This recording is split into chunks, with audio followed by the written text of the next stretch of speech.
networking and fun.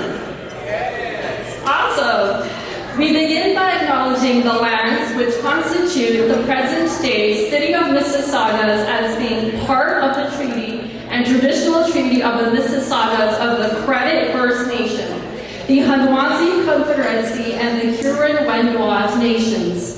We recognize these people and their ancestors as people who inhabited these lands since time. The City of Mississauga is home to many global indigenous peoples. We are grateful to have this opportunity to work on this land and by giving so give our respect to its first inhabitants. It's now time to commence our evening's proceedings, so ladies and gentlemen, I ask that you please silence your phones and refrain from any distractions. Before we proceed any further, it is important for us to begin with a moment of reflection and spiritual contemplation. We would like to invite Mr. Muhammad Abdullah Subani, Vice President of Folio 3 and a proud graduate of Batch 99 Karachi, to start the official proceedings with the recitation of the Holy Quran. أعوذ بالله من الشيطان الرجيم بسم الله الرحمن الرحيم ليس البر أن تولوا وجوهكم قبل المشرق والمغرب ولكن البر من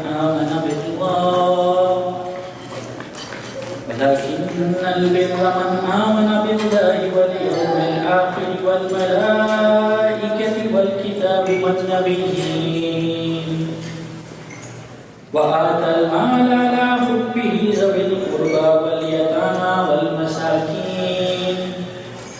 والمساكين وابن السبيل والسائلين وفي الرقاب وأقام الصلاة وآتى الزكاة والموفون بعهدهم إذا عاهدوا والصابرين في البأساء والضراء والحين بأس أولئك الذين صدقوا وأولئك هم المتقون. Go with the translation next. It is not righteousness that you turn your faces to the east and the west,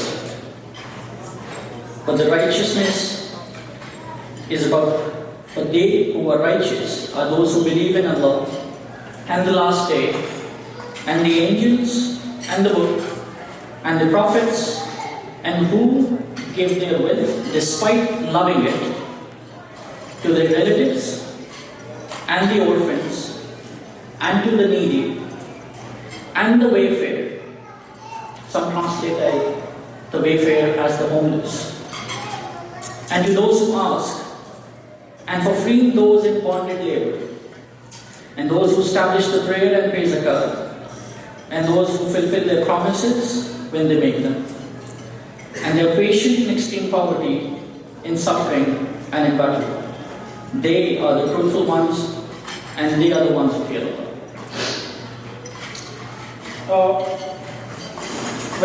There's so much to unpack in this verse and in this ayah. Rafiz, reached out to me about 2 months back, and he asked me to recite the verse of the Quran. And I said, yes, sure, I'll do that, and I'll talk a little bit after that. But being a true Fastian at heart, I never looked at the assignment until it was due. And I just started, looking at things and, just put some notes down on to what will I be talking about. So first off, the one thing that I point out is to take out some time. Again, this is a ritualistic thing that has become in our ceremonies. It's great, alhamdulillah, the way we do it. But moving on to rituals, a few things that we need to do practically. One is to take out some time and to understand this book, which was sent specifically for each one of us. So set your priorities right and see if you can take out some time for that.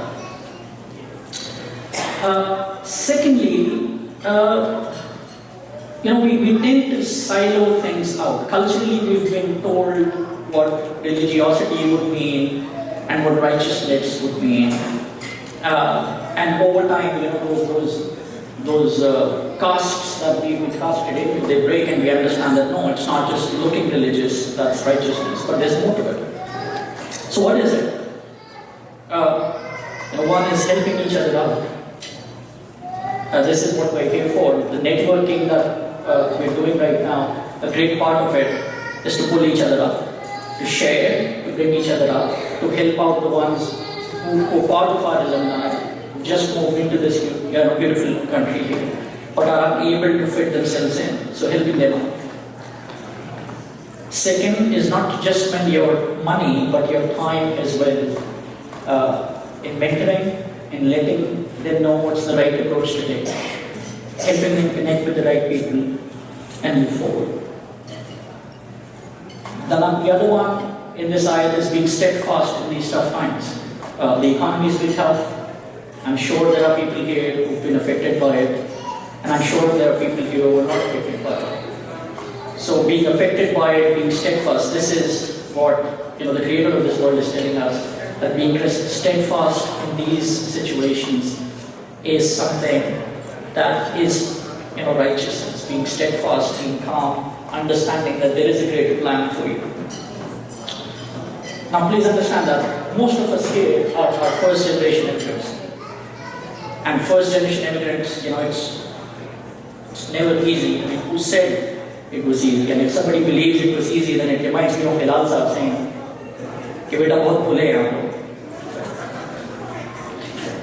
So whoever thought that it's going to be easy, it was never supposed to be easy. One other thing, so whatever you can do to help out. We run a small food bank out of the Durham region in Whitby, and there's just one small thing that I noticed. I won't take a lot of time here. One thing that we noticed, there's one person who kept on donating food to us, but he would always add some salt to it. Right? So there were packs and packs of salt that he would add, and we'd say that, look, this is a commodity that people can't really afford. But why do you keep on donating this? And with a small smile, he said that, there's a strategic reason behind it. What is that? And he said that, the salt will go a long way. So a box of salt, a pack of salt that I donate, this will actually be part of many, many meals that these people consume. So my donation is going to run a long way. And whatever righteousness, whatever good deeds these people perform by consuming the meat that was donated by me, in which the salt that I gave was part of, it's going to have a long-term impact. Right? So whatever you can do, that phone call to a friend, that text to a friend, pulling that person up who's come here, who's lost his job, right? That's going to go a long way. So that's righteousness. That's what we need to focus on. Helping your neighbors, helping people, helping the society, helping the community as a whole, and of course, helping your alumni. Thank you so much. Thank you, Mr. Sabani, for that beautiful recitation and the translation. It is our honor to pay a tribute to the countries that we call home. We will now rise for the national anthem of Pakistan, followed by the national anthem of Canada.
Today, we pause to reflect and pay our deepest respects to all affected by the ongoing conflict in Gaza.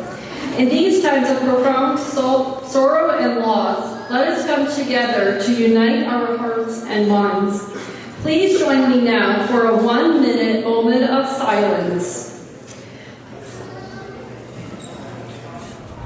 Thank you. I would now like to introduce Rida M, who will be kickstarting the Fireside proceedings. Assalamu alaikum, ladies and gentlemen. This is Rida. We're now moving on to an exciting and the most anticipated segment of our program, which is the Fireside on Responsible Artificial Intelligence. This discussion will delve into ethical, societal, and technical implications of AI. And we're fortunate to have an esteemed panel of experts with us today. Please join me in welcoming our moderator for this session, the CEO of Agent Noor, Mr. Ali Nawab.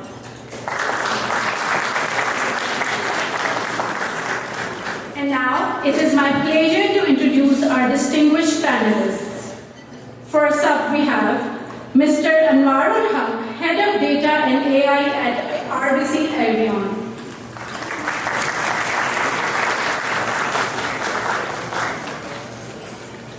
We have Dr. Faiza Khattak, Applied Machine Learning Scientist at the Vector Institute from Artificial Intelligence.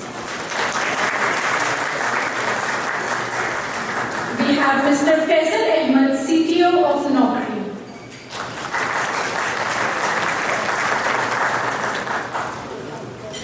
Ms. Noureen Syed, AI and Data Leader at IBM Consulting. And last but not the least, Dr. Muhammad Umar, Principal Scientist at Cognitive Systems Corporation. Thank you for the introductions, thank you for the organizers. This is really an esteemed panel. And I want to start this by telling you why I picked me to do the moderation. Because I think I've built a career out of asking PhDs questions. And I think that's where we have an esteemed panel here with a lot of academics, with a lot of researchers, scientists. People who apply machine learning. And you know, the thing that I'm learning very quickly, having built a company in this space and sold it and now building another one, is that all the experts will tell you one thing, that we don't know what's going to happen. But we have some ideas of what it could be. It is a rapidly changing technology that we kind of have not seen in our lives. I think it's bigger than the internet. Maybe you were too young at that time to really understand what the impact of the internet was. But it really feels like you're living through this major transformation. And our intent for this panel is to ask our colleagues here to really keep things very simple and to distill their expertise into very actionable items. There's 5 areas we're going to talk about today. I expect every one of you to jump into one of them and maybe also do a second on the other. And as has been introduced before, the first one is, which is the topic of our talk. What is responsible AI? The second one is, how do you identify and overcome bias? The third is, what disciplines and roles are going to change? The fourth one is, how do you explain AI? What does explainability in AI mean? And the fifth one is, how do humans and machines work together? We try to leave some time at the end for questions. But you know, with that, I will start with my first question. Please feel free to jump in and take them as they come. I think I have Okay. So on the topic of responsible AI, can we please have somebody explain it to our audience? And what does responsible AI mean? And why is it important for building systems that are trustworthy?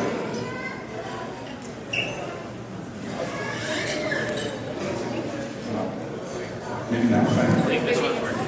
Yeah, it's working now. Thank you so much, first of all, for having me at this event. I'm Syed. I work in data and AI practice over at IBM Consulting. And you asked a great question, which is what is responsible AI? And I want to quickly backtrack to AI or artificial intelligence has really been around and we've all been using it for a really, really long time. So when you use it on your phones today, even when you started using a calculator, anytime you're putting in an address, all those things that are really convenient for you. And that each of the organizations, if you look up any big tech, like if you want to search the terms AI principles, and then put comma Microsoft or IBM, you're going to come up with a bunch of principles that they've established. I'll distill it down to very simply the fact that artificial intelligence at its core is intelligence that is augmenting human intelligence. So really that's what it is. It's augmenting, it's making you more productive, more efficient. It is augmenting a function and capability you do today as humans. That's one. Two, things you create out of artificial intelligence and insights and data really belong to the creator, because there's a question of, in responsible AI, who owns it if AI creates it. And the third one is really for any technology, not even AI. When it's invented and new, there should be a couple of things, which is it shouldn't be harmful for the use of society of it, right? And it shouldn't have any biases. And it should be explainable and transparent. And I say that, and you can really over time apply that to anything that has been new and you've used it over time. Maybe the first time you used a car, maybe the first time you used a phone. Like, I think a lot of this room, maybe not the young grads of FAST-NUCES, but some of the older folks can relate to when the mobile phones came out. We were all skeptical. It was whether it's secure, whether it's what will it do with my data. And so those same questions, really, they haven't changed, are the ones you're probably asking today in order to determine how to use AI. Thank you so much. Faisal, I know you wanted to chime in on that question too, but maybe let me just tweak the question a bit. You're the CTO at companies using artificial intelligence all the time. How do you think about responsible AI in the context of building systems that are trustworthy? Yeah, Noureen, thank you so much. I think that was a big insight. I think trust, for building trust, one of the very important pillars is transparency. AI systems, for a long time, have this notion of them not being very explainable in how they work and the results and the outcomes that they're producing. So I think it's very important for us to start working towards making them more explainable, making them more transparent, because that in turn works towards building trust with your users. It's also important that all stakeholders are understanding the AI system. And a lot of times, what we find is the experts have a good understanding of the system, but other stakeholders do not. Like in our hiring use case, for example, in the job candidates are not trusting of the systems that the employers are using to hire them. That really affects the trust between the users. And that's where, as employers, you need to take on the responsibility of ensuring that there is explainability, you're laying out how AI is being used in the process. And also on the other end, you are doing your due diligence to making sure that, you're using AI systems that are built with diverse representation, that do not have unintended biases built into them. And also you're doing continuous monitoring. Again, that's another important aspect. Continuously monitoring the impact. Again, in our use case, how does continuous monitoring, if I have to give an example, is using AI systems leading to disproportionate hires of certain subgroups. And if so, you have to investigate and rectify. So, and also sharing that, being open about that, being transparent, sharing that information contributes to building trust. Thank you so much, Faisal. So, I think what we're saying is that responsible AI is something that keeps into account who owns the data, what are the principles that govern the use of technology. I think from an applied perspective, you're also saying that it has to be explainable, you have to monitor it, you have to be clear about where. You also mentioned bias. I think that's where my next question is going to go. It's you teach a machine, when I was getting into artificial intelligence, I was listening to a professor speaking, he said, the best spam filter is an AI that wanted to eliminate spam. It could also go and eliminate people, therefore there are no people, there's no spam, and therefore it's a really objective way to solve the problem completely, right? It's an extreme example, but bias is everywhere in society, and as humans we can reason around it, right? The system doesn't have reason pretty much. So, Dr. Faisal, how do we identify bias, and what are approaches that being artificial intelligence? Thanks for your question. So data can have different biases which can trickle down into the AI system. So there could be different kind of biases like gender bias or ethnicity bias, or there are many subtle kind of biases which are not as well known, like reporting bias. On the other hand, we have linguistic biases. So there are multiple types of biases in like AI system models. So initially when we started, the models were like more like a black box and we did not know what's going on inside. So once we tried to deploy this model, we realized that probably they might have some biases towards certain races or certain categories or groups. So that's how it came into into attention, and people started to explore that. So I will talk about only one type of bias that is a reason for the bias. Is mainly the bias comes from the data. So we have data that AI models are trained on. Usually that data comes from the general scraping the websites and all that, and that inherently contains the bias that humans have. So when the AI models are trained on that, so sometimes that bias is even amplified through those models. Other than that, there are other kind of biases like under-representations of certain groups. So that is one of the other reasons, and I can go on. There are more reasons like labeling that when we use human linkers for labeling the data. So that's also introduces another kind of bias based on the background of the labelers. For identification, there are different ways. So of course, you can analyze the data and see if there are groups which are underrepresented, or similarly, you can also use bias metrics. There is no one golden metrics to quantify the bias, but there are multiple different metrics, and depending on the AI model, you can use that. And also, you can use interpretability and explainability to identify the bias. And I think you asked about bias mitigation as well. How do we get around it? How do we deal with it? Yeah, so bias mitigation is something that a lot of research is currently going on, and there are one of the simple ways to reduce the bias in data is data filtration or data augmentation, or trying to make the data balanced. And there are other further advanced techniques also which actually change the model architecture, like model editing. So there are different ways to do that, but we are still figuring out the best possible ways for bias mitigation. Thank you very much. I think it's a very complicated problem, right? Because we have not been able to get bias out of society and all the data that have been produced by us. And the systems are only dumber when it comes to identifying bias than at least humans are. So I guess maybe, Anwar, do you want to add anything to that? But go ahead. Sure, I have a slightly different take on the subject. So since I'm talking to predominantly a CS grad now, if you recall your neural networks course, the fundamental modeling of a neuron is Wx plus B, C is equal to Wx plus B. What is the term B in that equation? It's bias. Bias is inherently baked into machine learning. Bias is inherently baked into how we think, how we interpret things. So bias in and of itself is not necessarily a bad thing. And I'll give you an example.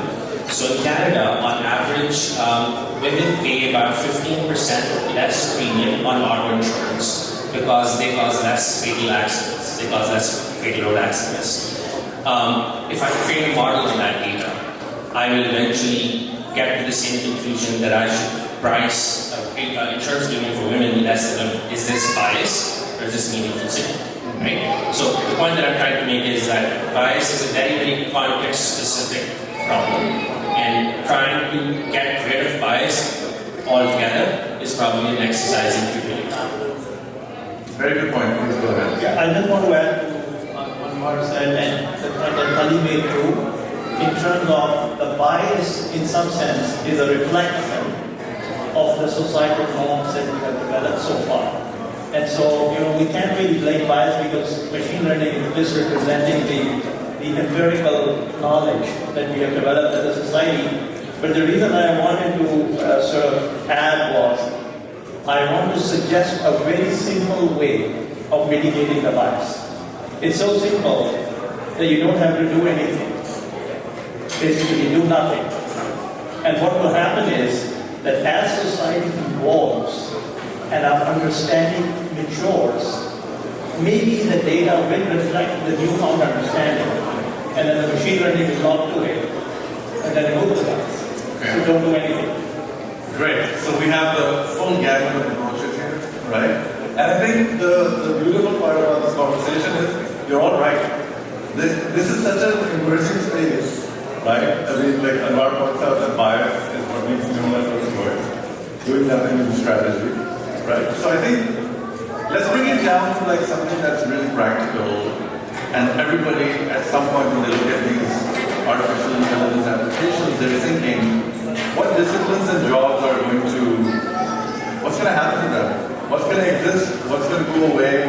How should we, and I mean, I think it's very difficult to make predictions on these things. All the people who made a business are doing that, but I guess how to think about it? That's kind of what I'm trying to answer over here. And Anwar, maybe I'll start with you this time. So I'll probably give you an anecdote that's attributed to the father of the Wright brothers, people who invented flying here. And I think he was a pastor. I'm not 100% sure that it's truly a statement, but it's attributed to him. So he allegedly was asked, can man fly? And he said, if God intended man to fly, he would have given him wings. And his own sons invented the airplane. Similarly, you have such examples from IBM calling out like, who would want a personal computer? Maybe the global demand would be 60%.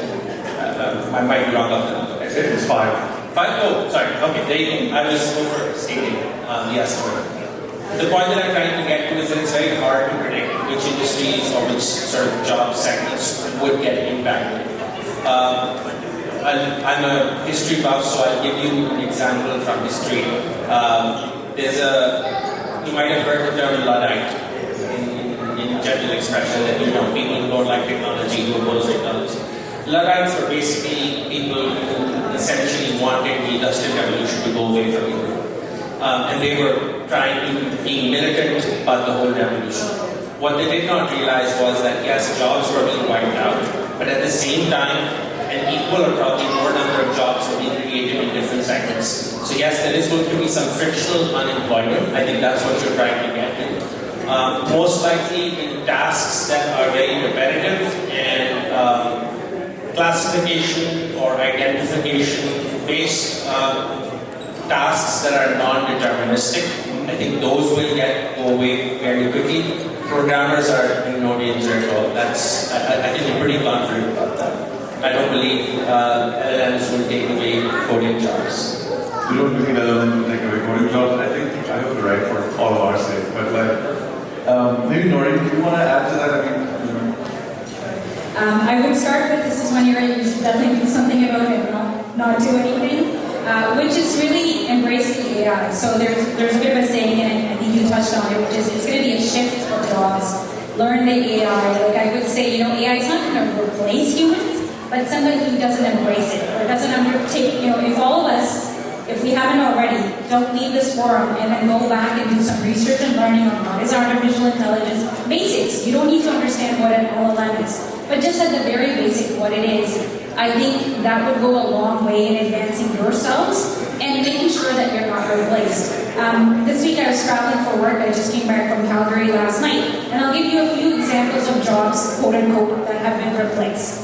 Who here, when you go to the airports to check in, now walks up to a person? You normally walk up to a kiosk.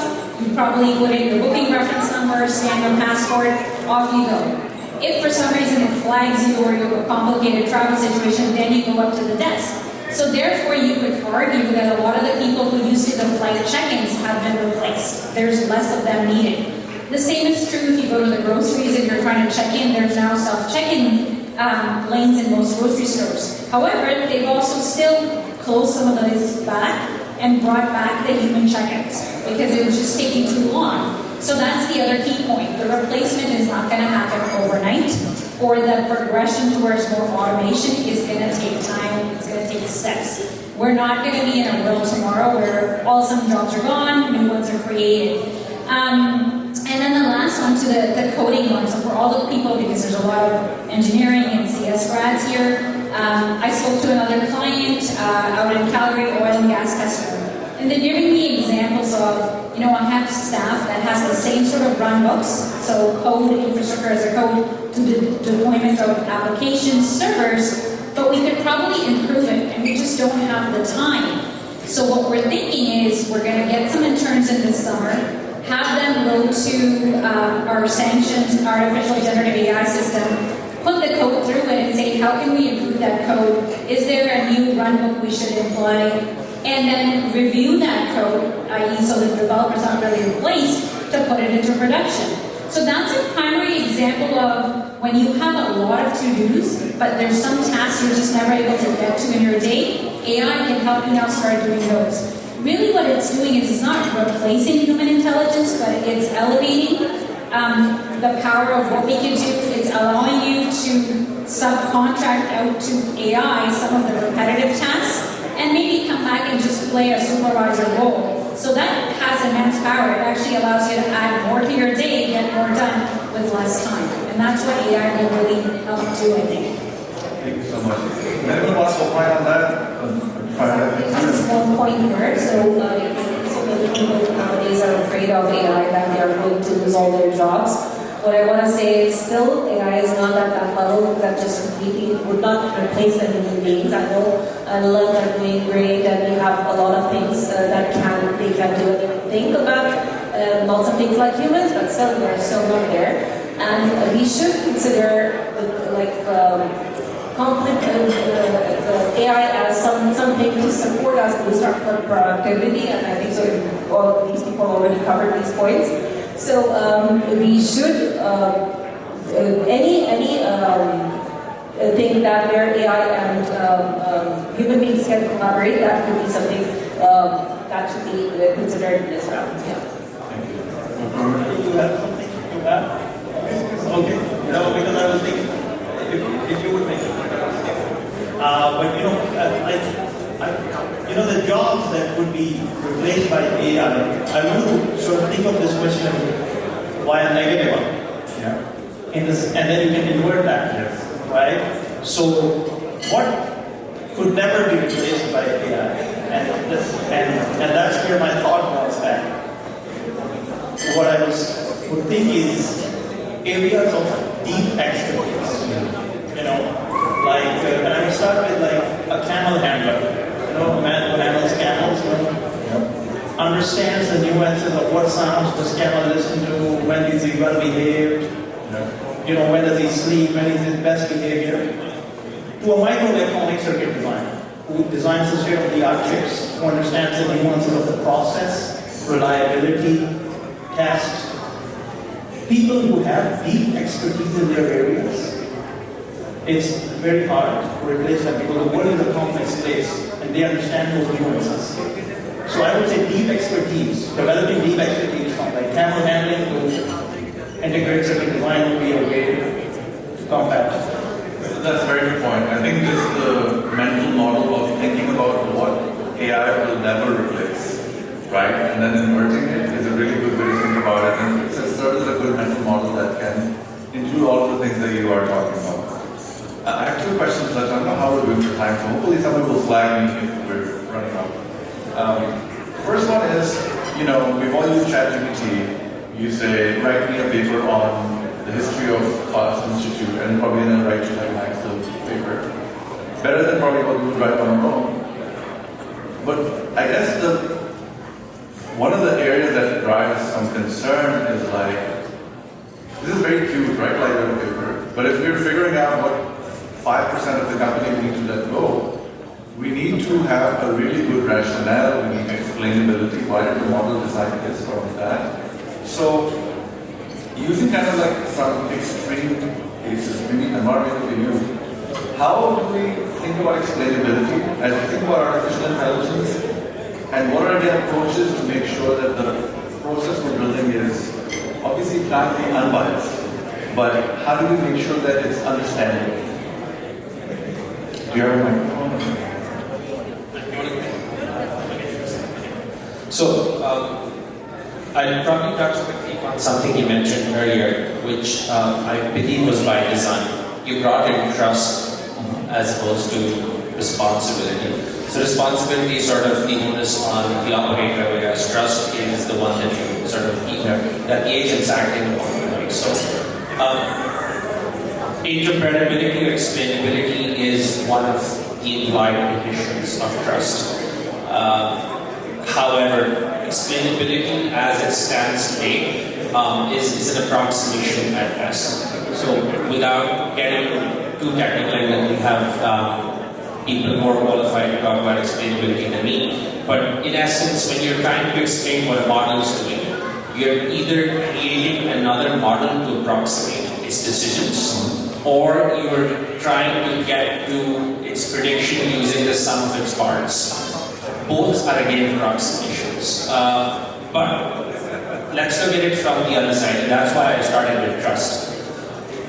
As an individual, as I get more and more impacted by systems that have AI embedded in them, where adjudication, decisioning, my life's outcomes will be determined by things like a machine learning model, I ought to have the right to seek an explanation.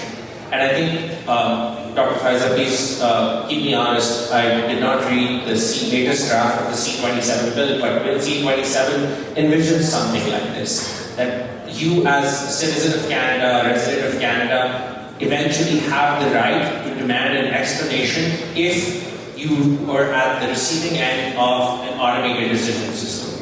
So there are multiple tools, those tools are not that good. I'll just be very honest with you. We use some of them. We have regulatory requirements as a bank to have them in place, but they're not sort of foolproof. Let's put it that way. Thank you.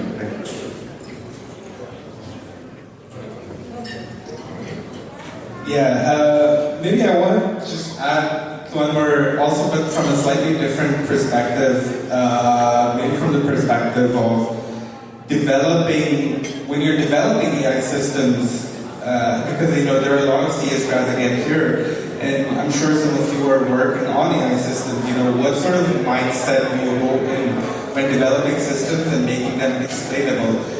Because when you start with the mission or the aim of ensuring that your system needs to be explainable, you will take a design philosophy that ensures that.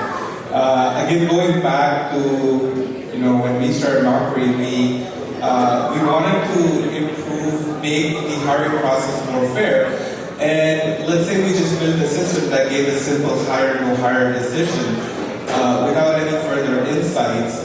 That really wouldn't be fair because you can't really scrutinize that application. So when designing applications, I think it's a good place to start. They start with frameworks. There are a lot of frameworks. There's a lot of frameworks becoming more formal. There are frameworks, in fact, becoming legal as well now. So, the Canadian government, for example, has the algorithmic impact assessment. So when you start thinking, when I'm building AI systems, my systems need to be evaluated against these systems, you'll start building systems that are responsible, that are transparent, and that are explainable. So staying true to frameworks, assessing them, I think really ensure that you're responsibly developing the systems. Thank you. We're running close to time. I want to ask each of you one question that you can answer in no more than 1 or 2 sentences. Because I also want to leave it to some audience questions. And I think that, you've all talked about humans and artificial intelligence, and you can fight it or embrace it. So, I guess for the audience, what is your opinion on how can humans and artificial intelligence best collaborate? Maybe Dr. I'll start with you. We'll go from this side to that side. And then at the end of it, we'll have some time for questions if you do. Please.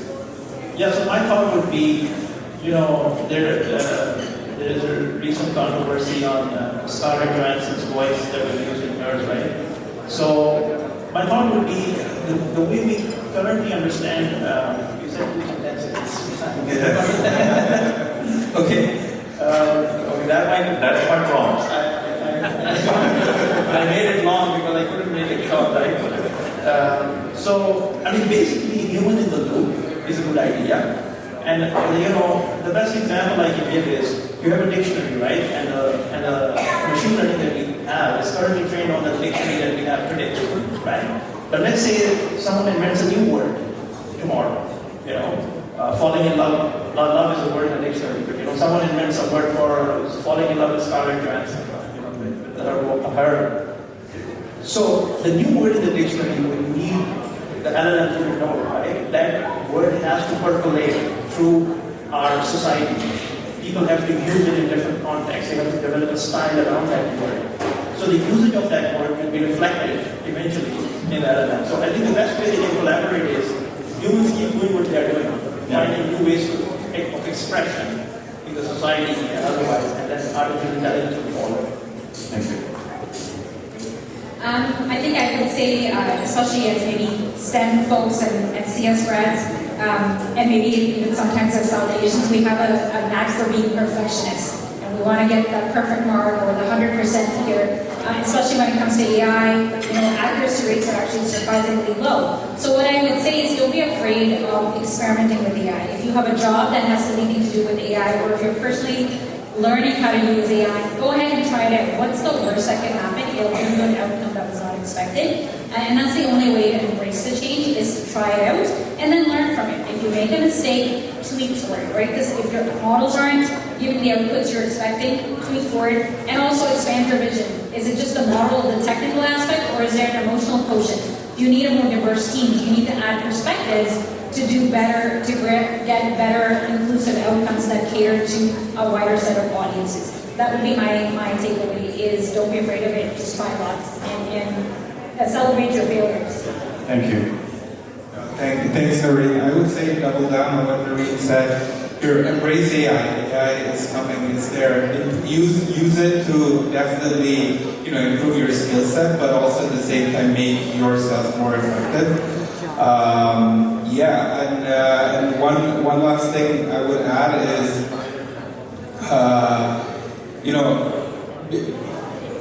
I think, again, AI is not gonna completely, it's not gonna be replacing us, use it to your advantage. That's what I would say, use it to your advantage. Thank you. So I have one to two sentences, okay? So what I want to say is that AI, we should use it as a tool. It's not that reliable yet.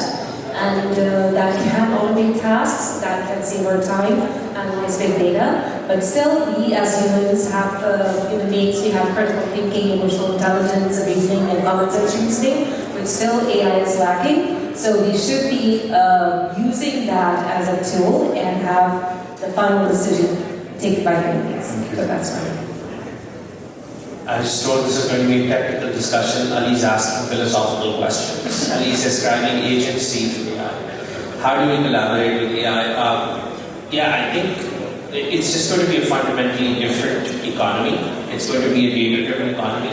So you have to be mindful of what data you're generating and what benefit are you getting for it. And if you're not looking out for your own data and sort of not mindful of it, you might get the shorter end of the stick. Thank you. Thank you very much. Do we have time for questions? We do? 2 questions. Okay, so any 2 people can ask questions. However, you can also ask questions of the panel after the talk is done. So it's not like they'll stop answering the question. Go ahead. Hi. My name is Honourable. I'm working for one of the AI use cases for my company. So the dilemma that I'm facing right now is that most of the vendors that are approaching us, so with AI, definitely you know that data privacy is one of the key issues that we have at hand. So most of the vendors that are approaching us, they say that we are integrated with OpenAI LLM or some other LLM. They don't have an LLM of their own. So how can we get rid of this issue?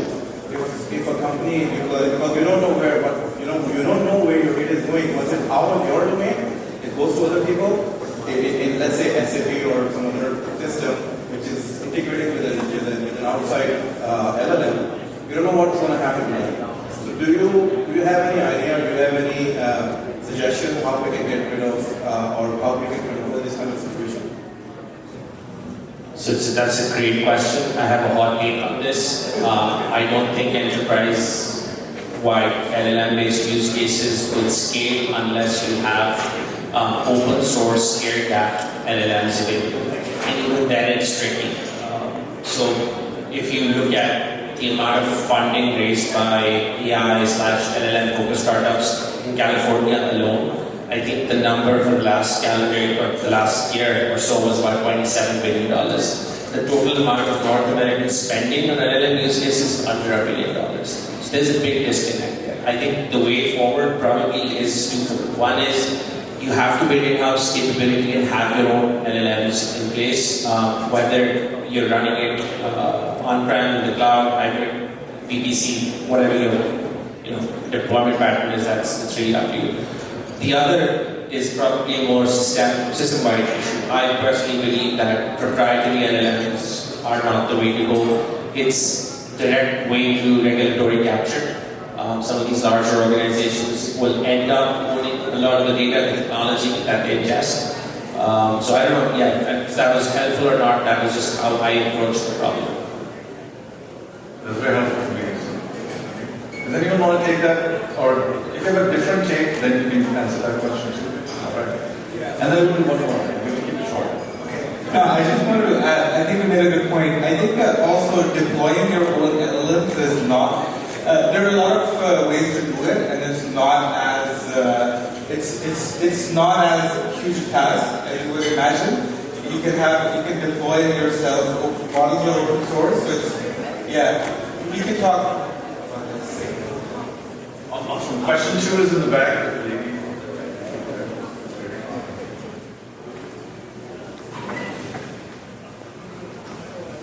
Thank you so much. My question is to Honourable Salma, and I'm using ChatGPT to generate my question. And I'm a non-tech person, and I know fast web. I'm a big fast fan, that's why I'm here. Amazing members.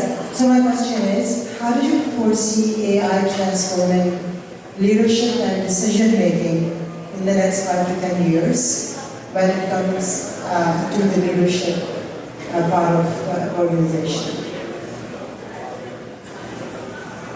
How would it transform leadership and decision making? I'll test those two things individually. I'll start with the latter. Decision making, it's already begun to augment, right? So I'll give you an example. Within my personal role within RBC, we cannot use any LLMs that are outside the RBC infrastructure, right? So having said that, if I ever needed, let's say, a front-end developer to develop something for me, I would go to a designer, have them drop something on Figma, pass that wireframe to my developers, they develop the front end, show me the prototype. Longer process. I don't know how to write code in React, but I use one of the internal LLMs to basically generate some very fundamental code in React to show my developer what I wanted. And the turnaround time in that whole process was cut down by about 5 times, 5x reduction in time. What that led me to do was make much faster decisions on some key product launches. One of the tools that we use to mitigate bias in RBC is called synthetic data generation, and we sort of cut down the deployment of that tool by 6 months based on this decision.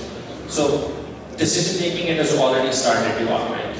Leadership, I'm not so sure. I'm not sure it will fundamentally change how leadership is executed, for lack of a better expression, or manifested, because it's a very interpersonal, subjective, non-quantifiable attribute. And when you're asking machine learning to do something for you, you're asking it to do within the distribution of the data that you've trained it in. If you haven't captured those attributes of the data that you're trying to get it to act on, it really won't have an impact. I could be completely off target. Maybe one response if there is one. Or maybe we'll do two. We'll do two, but you have to keep it short. Okay, my short thing is something that Anwar mentioned.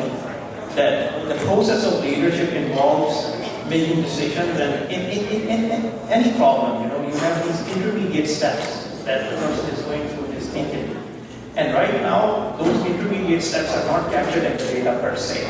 So, the technology has to advance to a level where the thought process that the leaders go through is captured and then put.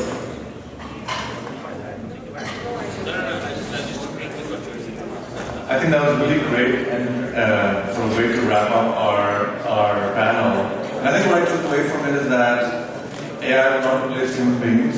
However, a human being using AI will replace other human beings that don't use it. And I think that we're saying that over and over again in multiple different ways. Thank you very much. Thanks for panel. I hope you all found this session as insightful as I did. A big thank you to Ali and our panelists for the valuable time and perspectives. Our panelists will be available for networking and to answer any further questions you may have for the rest of the evening. Now, I would like to invite founder and president of FAST Alumni Canada, Mr. Rafeel Chaudhry, on stage, who has been instrumental in bringing us all together, and we are honored to have him here to officially welcome all of our guests and share a few words. Okay, so I'm actually here just to thank a few people. I'm not going to take a lot of your time. What a phenomenal start to the night. And I welcome you all officially to the 92X in the 6. First of all, give yourself a round of applause for making it to this event. Thank you so much for coming.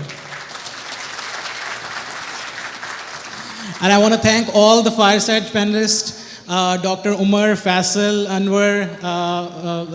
But I was the happiest when I saw two successful women inspiring us on the stage, Dr. Faiza and Noureen. And they are actually here with their kids, so please give them a round of applause. Also, I'm deeply indebted to Ali Nawab. He's super busy and difficult to get hold of. But whenever we have requested support from him, he has always come forward to help us. Thank you, Ali. Thank you so much. Now, moving to the other side, I want to thank Senator Salma Ataullahjan, who's here to support us. She's the first Pakistani-Canadian senator. Then we have MP Iqra Khalid here as well. MP Rechie Valdez will actually join us shortly. And our newly elected MPP Zishan Hamid is here. And I also want to thank Trade Councillor from the Consulate General, Altamash Janjua, for being here as well. Next up, I want to thank all the sponsors. But I would really, really appreciate that if they can rise from their seats. So first of all, Judith Sheikh, who's our alumnus, and a titanium sponsor. He's a true example of community spirit. He's an Alberta-based realtor, but when we called him for help, he came through, and he just flew in this morning for this event. Thank you so much for this commitment for Calcutta. Next, moving to our gold sponsors, I want to thank Kashif, Wahid Khan, Kashif Bhai and Aisha, if you can please rise from the stand. When things were tough and we had to make our first vendor payment, he was the first one who actually cut the check saying, I don't need any business recognition, go make the payment. So thank you so much, Kashif Bhai, for your help.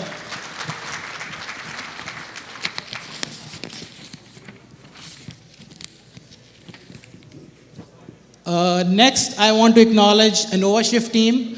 Zishan Bhai, if you can, Zishan of Batch 92 Karachi. He's also our alumnus. They provide custom apps, cloud solutions, ERP, CRM services, and the whole team is here on table 2 if you want to come and meet them and explore the synergies. And the next, I want to acknowledge Alam Law, Javed Alam and Barrister Javed Alam and Barrister Aftab Alam. I remember when I reached out to Barrister Aftab, he just probably he was sleeping, he got up and he said, yes, I'll sponsor. He didn't even look into packages, what he was getting into, but we sorted out everything. And they are just not our sponsor. They have been our community partners. They have actually helped people in our community in personal injury law litigations. So thank you so much for sponsoring our event and coming through. And a big shout out to Musharraf Anwar. I believe they have left, unless I'm missing. But the RBC team was here. So please contact them for their wealth management and portfolio management services. Then we have Zahid Junaid and Kevin Wallace from Foreign Remittance. When they were showing me their app, I was like, this is a super easy way to send money to Pakistan, and you guys must have seen the video, those who arrived early. You can, on a click of button, send money to Pakistan. And they have 15,000 plus, I believe, pickup locations with National Bank of Pakistan. So thank you so much coming and sponsoring this event. We really appreciate it. Then we have Sania and Fatima. I saw them over at the Taza stall. I'm not sure. She's standing there. So thank you so much, Taza, for sponsoring us. And they will be giving us cookies. They will be giving us ice cream later into the night while we enjoy the stand-up comedy. And they are one of the favorite brands. And when my wife goes, she picks up the Taza Naan Khatai. So I don't know why she likes it, but okay. So now, coming to the last of the sponsors, we have our community sponsor, Calsoft, and Khurram Kalia and Akhtar Zebhai. They have a very, very long relationship with FAST. I believe hundreds, if not thousands of FAST alumni had worked at Calsoft. And, thank you. And he was actually traveling. He especially, came in this week just for this event. So Akhtar Zeb, thank you so much for sponsoring this event. They provide services in Microsoft Business Solutions, mobile and web apps, and managed services.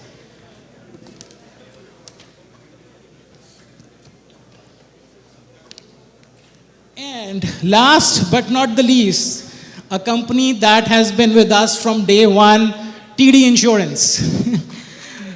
They are our exclusive auto and home insurance provider for all our registered members. A lot in this room have actually policies from TD Insurance. So thank you, Shruti, for sponsoring this event and also bringing all these water bottles for us. We really, really appreciate TD's support on this. And then I have a lot of people here from UET Alumni Canada. Thank you so much for coming. If you can please stand up. So Irfan Saab has been our, sponsor from very, very big supporter from day one, including Salim Chaudhry Saab. So I really thank all the UT Alumni Canada team for please coming to this event.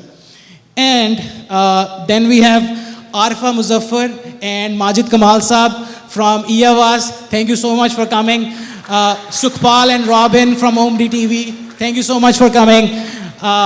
Mehboob Ali Sheikh Saab, I saw him, but I believe he's still not in the room. And then Ajmat Mujib Saab, he was interviewing me. I don't know how many shots he took of me, but seems like one may have worked. Babar Syed from Hum News, Ahmed Gureja from ARY News, some of you people may have seen the interview, and Nishi Khan from N6 Digital, and Alisha.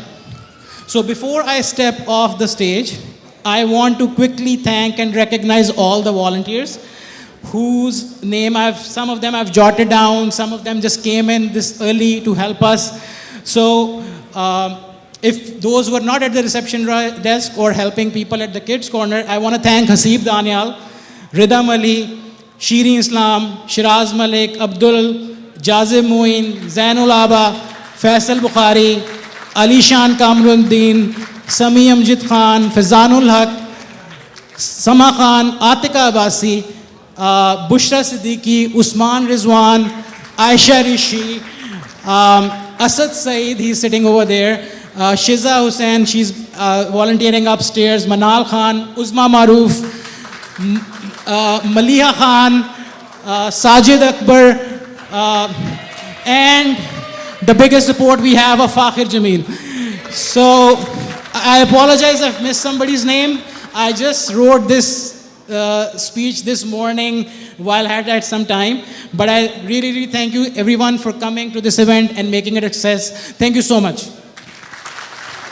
Thank you, Rafiel Pai. We are incredibly fortunate to have a very special guest with us tonight who has flown from Alberta for this event and someone whose generous support has been instrumental in making the 92 Summit and the second Annual Soirée 2024 a reality. Our titanium sponsor, Judith Sheikh, is not only a distinguished alumnus, but also a leading expert in real estate, helping many in our community achieve their dreams. Without further ado, please join me in welcoming Judith Sheikh to the stage to share a few words with us.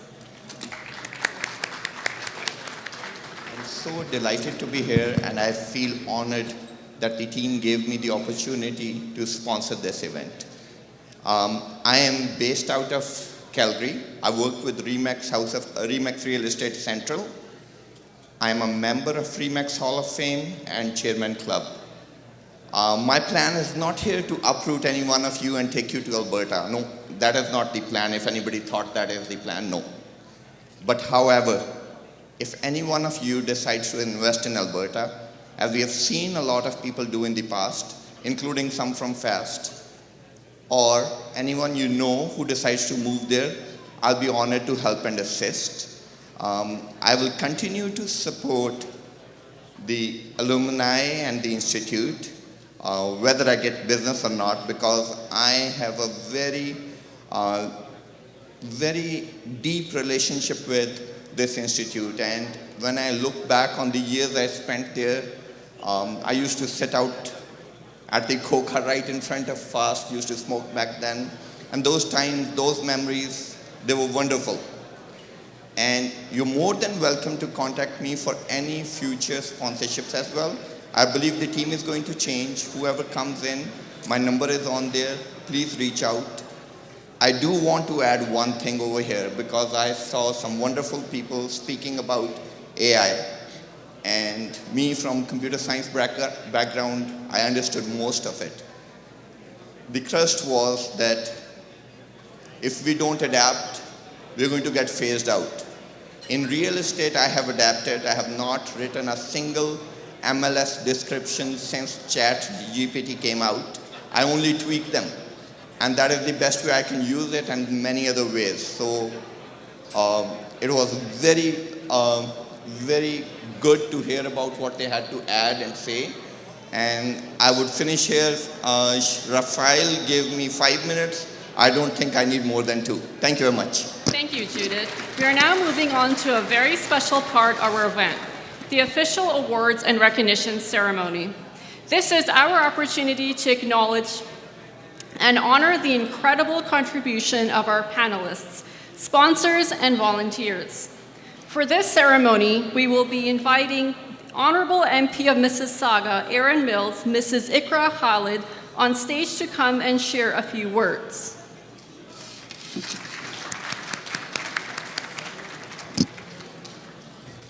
लगता है तुसी कुछ ध्यान नहीं पे करदे पे. I said Assalamu alaikum everyone.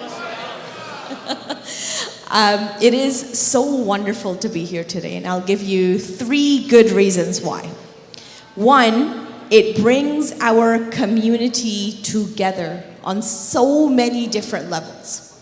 Not just on the professional level, but also on networking, on ensuring that we are taking care of each other, and highlighting the really good work that our community does. 2nd, STEM, or as I like to call it, STEAM, science, technology, engineering, arts, and mathematics, is an amazing field for Canada. Not just here in Canada, but actually across the world. We are doing amazing things when it comes to technology, when it comes to investing in research and development. And in fact, our budget 2024 really ensures that research and development in the STEAM fields is a big part of how we are going to grow as Canada and as our community. 3rd, the really important thing is for us to bring the international community together. Because As Canada, we are the only country in the G7 that has trade agreements with all the other G7 nations. We are in the process right now of negotiating a trade agreement with the ASEAN nations. In Indonesia, Malaysia, Pakistan, India, China, Vietnam, all of these countries have phenomenal things to contribute. But most importantly for Canada and for Canadians are the people. So when we talk about talent, we are talking about each and every one of you who bring that talent to Canada. And what are we going to do as the government of Canada to ensure that we are utilizing your talent, that you are able to use your talent to be successful in Canada? And for that, in Budget 2024, we're ensuring that people with skilled, international trained skilled workers have the ability to be able to practice their profession here in Canada. This has been a long-standing issue, and we are tackling it head-on, and I'm very looking forward to working with our provincial and municipal counterparts to ensure that that happens. Because your talent makes Canada stronger, and we recognize that. So again, I will just say thank you so very much for having me here today. Thank you so much for all of the work that you are doing to contribute to the building, the strengthening of Canada. We have come a very long way, and yet we still have a long, long way to go. So I just want to say Jazakallah khair. Thank you, everyone, and I want to give a very special shout out to our phenomenal organizers, to the organization, to Mr. President Chaudhry Saab, and to all of the volunteers who have helped put this event together. I hope that this is going to be a continuing conversation and a continuing dialogue to ensure that we are providing the best support that we can to continue to strengthen Canada, Canadians, nationally and internationally. So thank you all for having me here today. Jazakallah khair. Thank you, Honourable Iqra Khalid. Can we also please request Dr. Mustafa Rafiq to join Honourable Iqra Khalid in presenting the awards for today?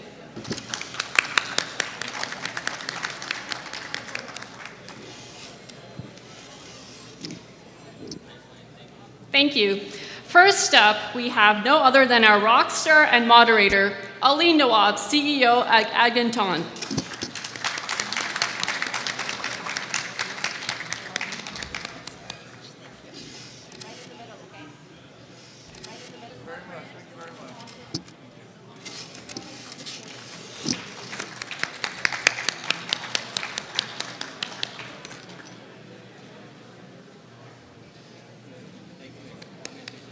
Thank you. Next up, we have Mr. Anwar Al-Haq, Head of Data and AI at RBC Avion.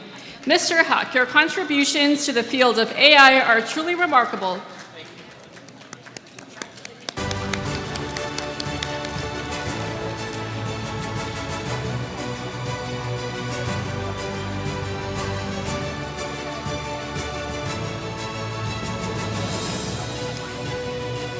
Thank you. Next, we honor Dr. Faiza Khan Khattak, Applied ML Scientist at the Vector Institute for AI.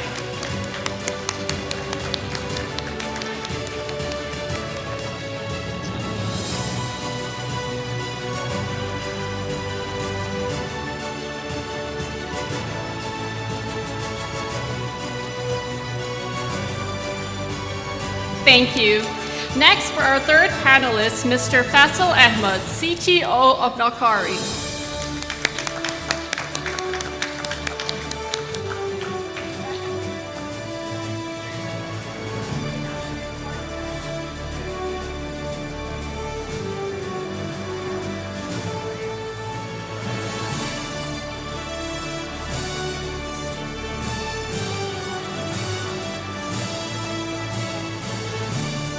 Thank you. We also recognize Ms. Noureen Syed, AI and Data Leader at IBM Consulting.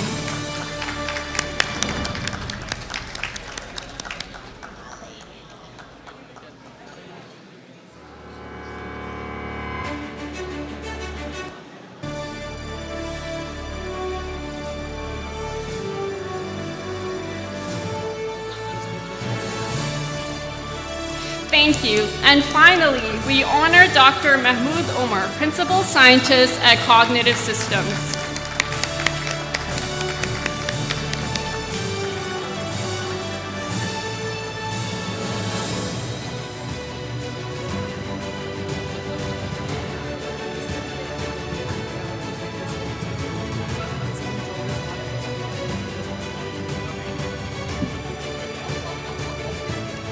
Thank you so much. Let's give a big round of applause to all of our panelists for their outstanding contributions to the field of AI.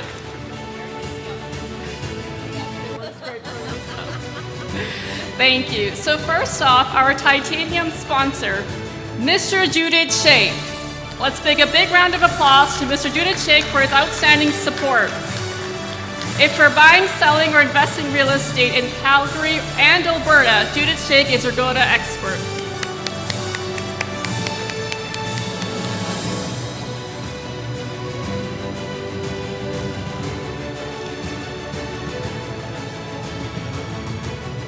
Thank you. Next, we would like to invite our gold sponsors. First, can we please request to have Ashif Wahid Khan and Aisha Rechie to please come to the stage.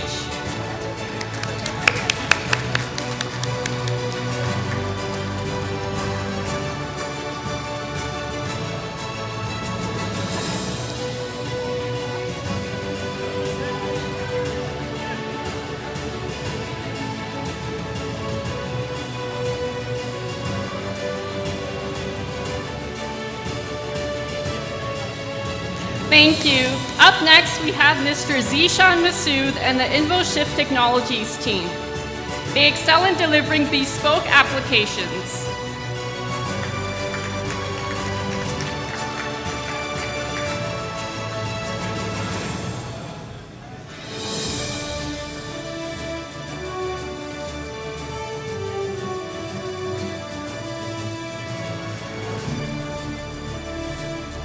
Thank you. Next, we invite and owe a heartfelt thank you to Alumni Law Firm. They have been there for our friends and family in times of need and offering unconditional support and guidance.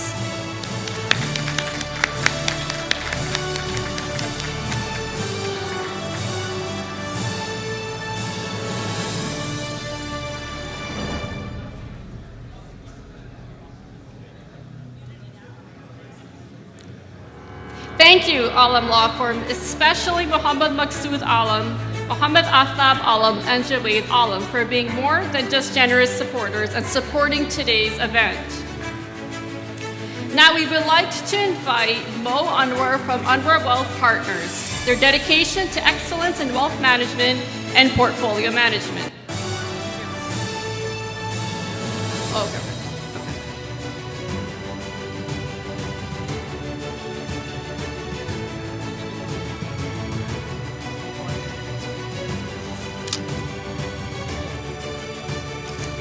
So just skipping ahead, next we have Zahir Junjo and Salman Mumtaz from Foreign Remittance, the best way to send money from Canada to Pakistan.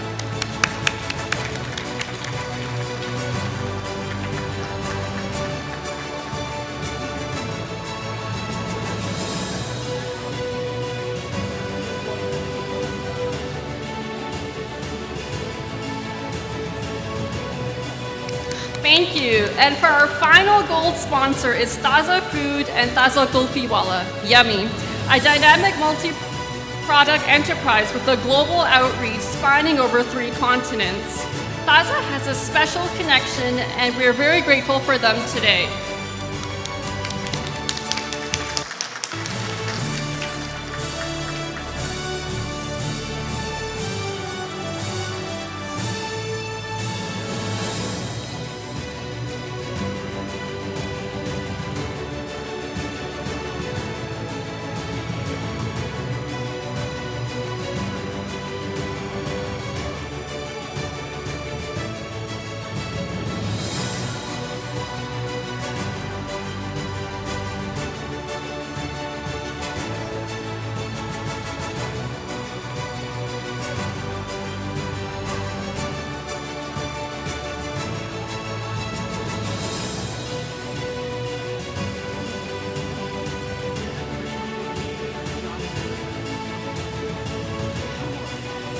Thank you. Moving to our community sponsors. First up, another company from FAST Alumni Network, CalSoft. We extend our sincere gratitude to Iqra Zaid, Chief Operating Officer at CalSoft.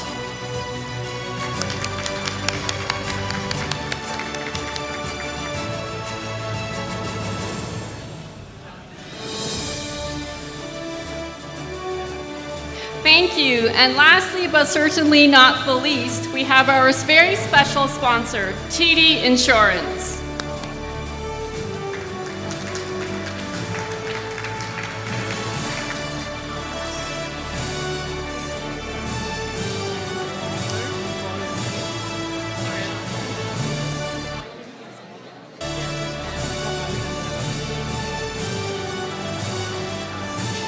Thank you so much to everyone and to Honourable Iqra Khalid.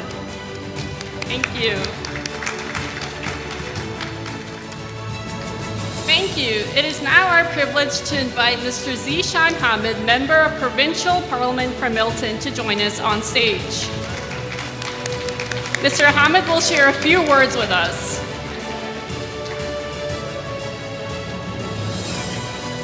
Thank you very much.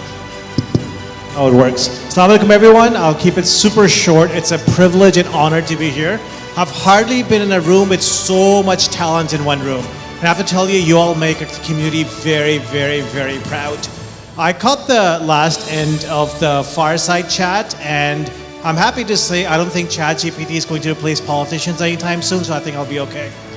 But it's great to be here. I hope to stick around so I can meet a lot of you one-on-one. Looking forward to it. I think I lost the host. We're going to give out awards, so I'll just stick around. Thank you. Can we please request Mr. Hassan Razvi, Program Director, Compucon, to please join the regional councillors in presenting our Community Commitment Awards.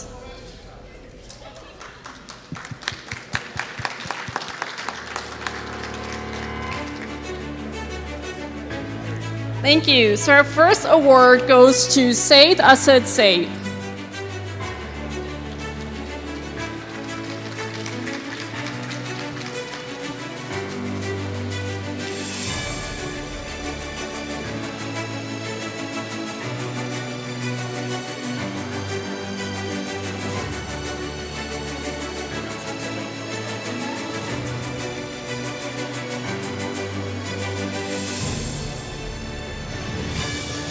Thank you. Our next recipient, Qazi Fakhir Jamil.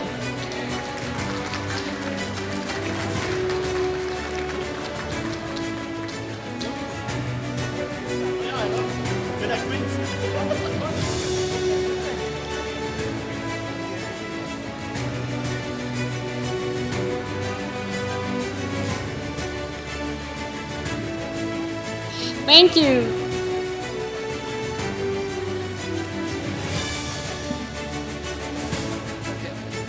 Okay, thank you. For our next recipient, it's Hasib Danyal.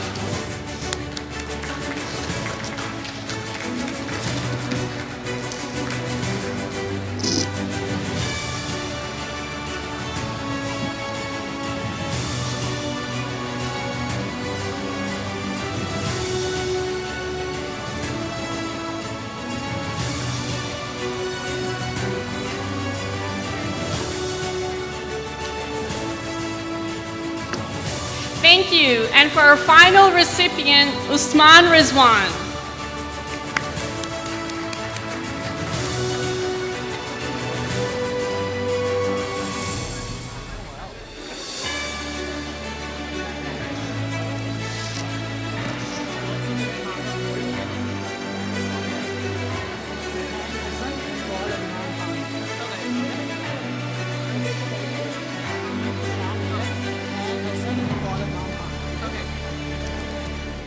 Thank you. Sorry, we're still gonna. Yes, yeah. Before we present the awards, can we please have Mr. Adnan Khan, Director of Engineering, Autodesk on stage to present these awards with MPP Zishan Hamid.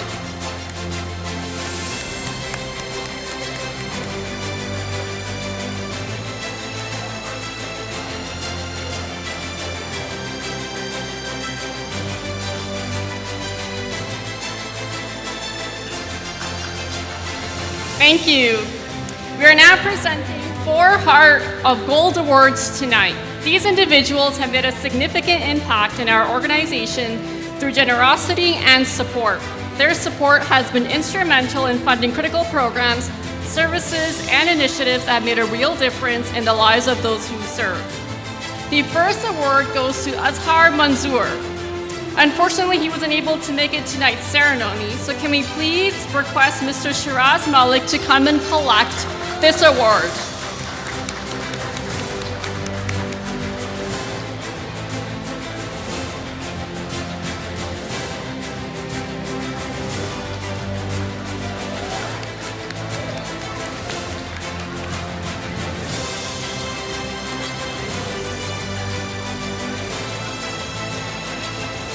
Thank you. Our second recipient is Kashif Ahmed Khan. Unfortunately, he wasn't able to make it to tonight's ceremony. So can we please request Mr. Amnar Muki to come and please collect this award on their behalf? Amar Muki, yes.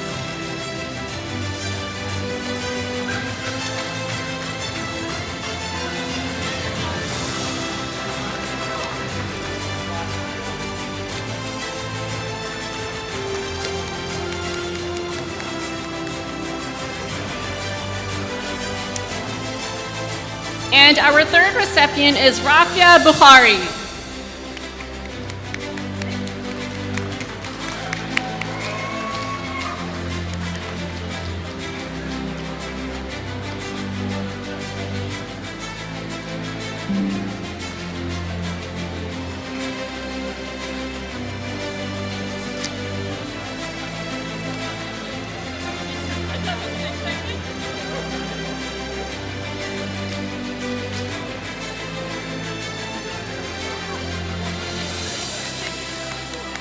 Thank you. And for the final recipient, our supporter for many years, Rana Suhaib Ahmed.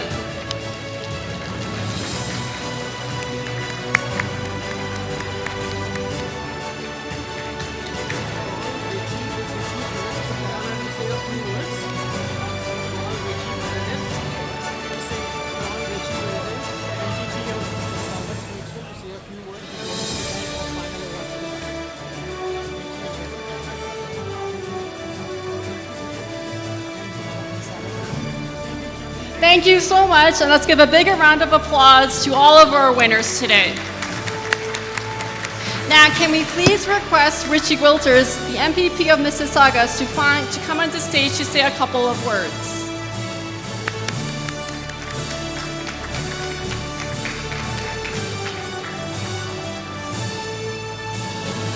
Good evening, everyone. How are we doing this evening? Yes, to all the alumni. Can I have all the alumni stand up so I can see you? Come on, if you're a FAST-NUCES alum, there you go. Okay. Can we all give the alumni a round of applause, please? Thank you so much for showing yourselves. For those that don't know, so my background, I actually am a computer science graduate. So as a comp-sci grad, I'm really passionate about science and technology. And I actually remember my graduating class, there was, I think out of a room of maybe 200 or 300 men, there was literally a handful of us. So I'm just really grateful for the degree that I have. So I really want to acknowledge FAST-NU and all that you're doing. So this university produces 50,000 graduates and incredible talented professionals who've gone around the world. So here in Canada and the US, it's really impressive to hear that there's 4,000 of you starting businesses, building teams, and you're the future of the technology. So I just want to quickly mention that in our budget 2024, we have, for those of you in the artificial intelligence space, we have set aside $2.4 billion to continue to invest in artificial intelligence. 200 million will go directly to artificial intelligence startups. So if you are in that space, good news for you, there's a lot of funds coming to continue to support our science and technology sector. But I just wanted to say for all the awardees, I know I haven't gotten a chance to handshake all of you, congratulations for continuing to be success, and I really can wish you continued success in the future. So thank you for having me. Congratulations to the awardees, and I love that you continue to get together every single year. So enjoy the rest of your dinner. Thank you, everyone, and thank you to the organizers as well. Thank you. Now can we please request the first Canadian Senator of Pakistani origin, Senator Salma Ataullahjan, to come to the stage. Senator Salma has served as a senator since the last 14 years and stands for the ethnic diversity of all Canadians. Assalamu alaikum, everyone, and thank you for that introduction. Those of you who don't know me, I'm originally from Mardan. Has anybody heard of the city of Mardan? So I am your Pushtun sister, and FAST-NUCES, I have to tell you, it was a chance meeting, and he asked me, will you come to our event? And when I did some research, and I said, wow, this is impressive, I have to go. So here I am, I've kept my promise, and I'm delighted to be here, and I wish all of you well. And I'm not going to talk long because I don't want to stand between you and your dinner. But I do want to mention one thing, that as chair of the Standing Committee on Human Rights, the Senate Standing Committee, in 2022, I initiated a study on Islamophobia when I found out that the most Muslims killed in a G7 country was Canada, and I was shocked. So we did that study, and alhamdulillah, it was a landmark study because nobody had done that. Now we're seeing other studies about Islamophobia coming out. But anyway, that's a conversation we'll have another day. Thank you for your love and your support. You're my strength. Without you, I'm nothing.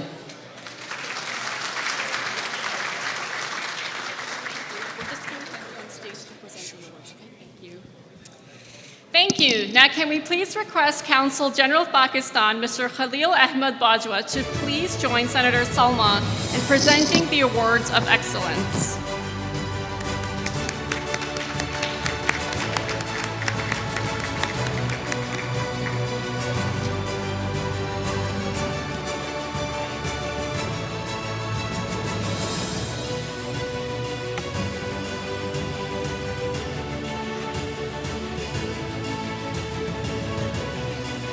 Okay, unfortunately he wasn't able to make it, so we'll just skip on to the awards. So these individuals have gone above and beyond the call of duty, demonstrating their commitment and passion to our alumni community. They have selflessly contributed their time, energy, and skills to ensure that our association runs smoothly and efficiently. The first recipient we have is Shireen Islam. She is a co-founder of FAST Alumni who has played a pivotal role in our organization.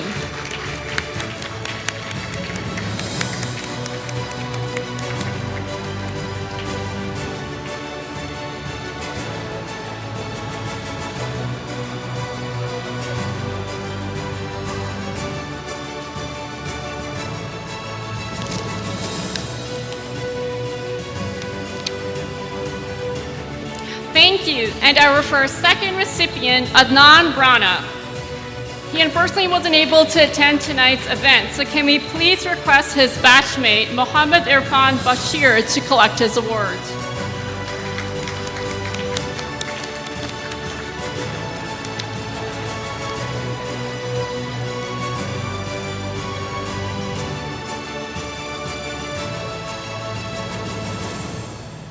Thank you so much, and to Senator Salma for pressing the awards for tonight. Let's give a big round of applause to our award winners for tonight.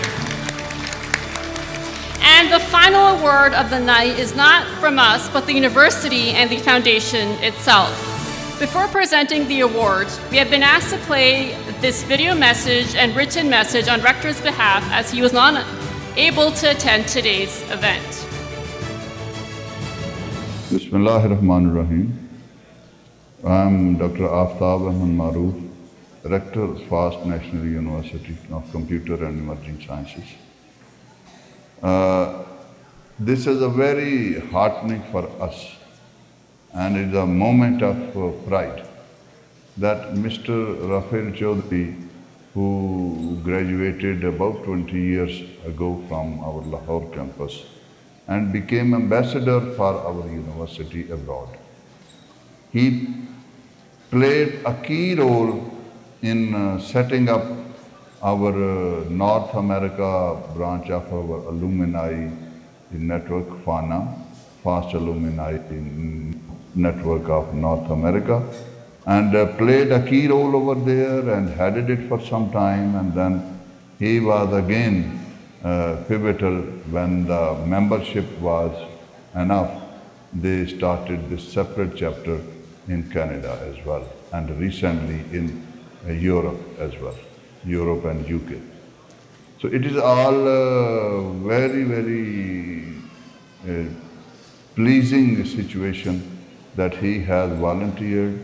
Volunteer work is a very challenging thing because you make so many sacrifices. You think, you are engaged with the people, you meet people, you have all the plans you have, all the love which you have for your alma mater, you register that in different forms.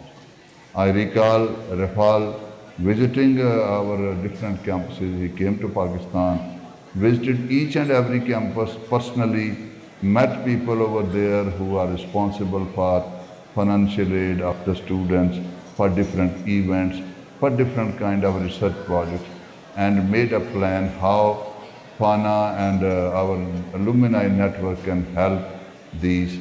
And there was again an issue of redundancy, so they tackled that one as well. So I am really very thankful, grateful and pleased, especially with Rafael Chaudhry. He has the role which he has played, and he is an example of volunteer work. I congratulate him for successful completion of his term, but still I will wish that his role, his support for the university, his passion would be still available in future, and we will be very pleased to actually listen his good advice, his counseling for us how to make this alumni network more effective and more useful and more satisfying for the contributor as well. And making whole, already we have made a lot of transparency is there, but if there are anything, he can guide us that we can make the processes more transparent. So again, towards the end, I congratulate him as a beacon of, volunteer work, and especially for FAST. Thank you, Rafael Chaudhry. Thank you very much, and we are all grateful to you for your work and your contribution. Thank you. Assalamu alaikum. Thank you. And lastly, the special award for tonight. Can we please have Senator Salma Ataullahjan to please come on stage to present this event, to present this award. Thank you.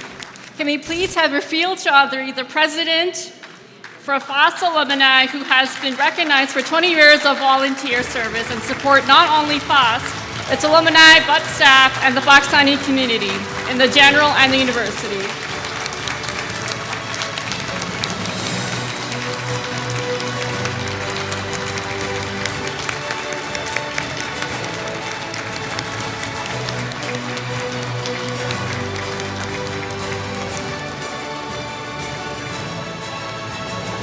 Thank you so much. Now, before we close the formal part of the ceremony, can we please request all of the VIPs to join us at the front of the stage to please cut the cake.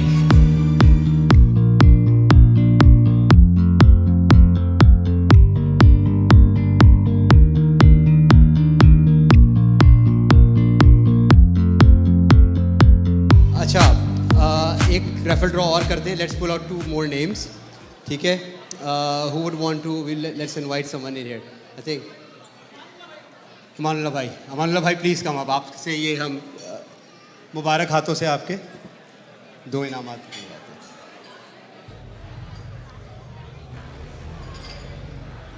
हैं. Okay. Shaukat Ali.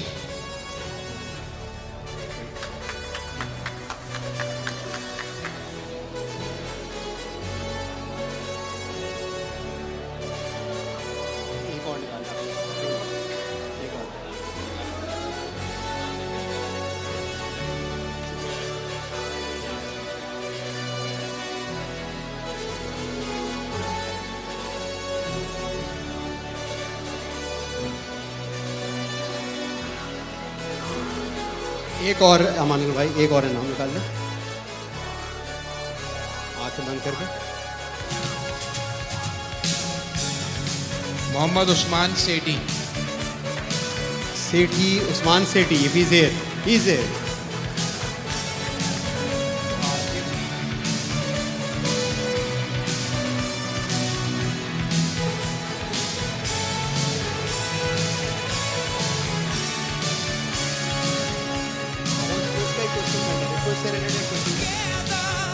Okay, एक general knowledge सवाल से let's go ahead and ask another question if anyone knows here. If anyone can tell me the biggest stadium in Canada, if you can raise your hand only, if anyone knows. There is a hand I can see over there with the lady in pink. Sorry, Rafael has disqualified you, my apologies there. So anyone else who knows the biggest stadium in Canada? Or if you can tell me a biggest stadium of Pakistan. Rogers is not the correct answer. There is another hand over there. Okay. Scotia Bank is not the correct answer. I cannot hear you, sorry, I'll come over there.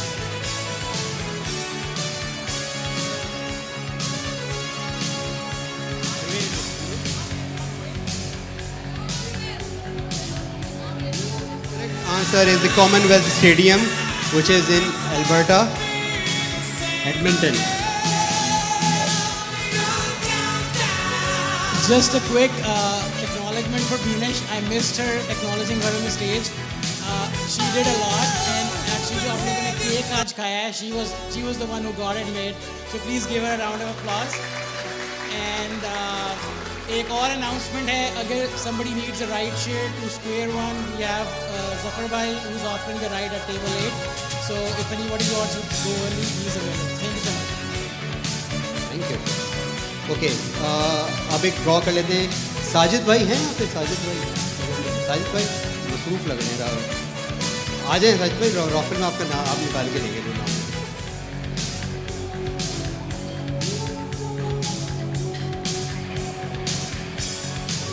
Munib Sheikh.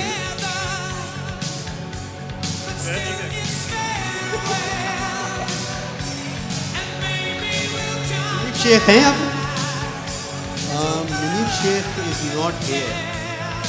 आ रहे? आ गया.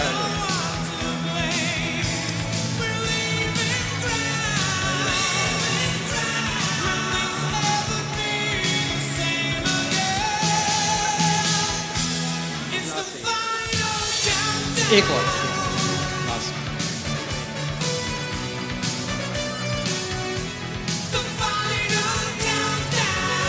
Mohammad Hamza Azhar.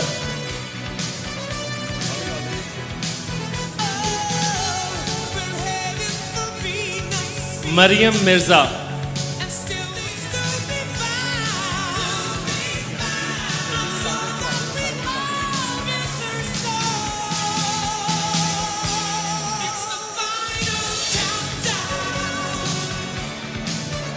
We have a special award today as well, which is a Blue Jay ticket.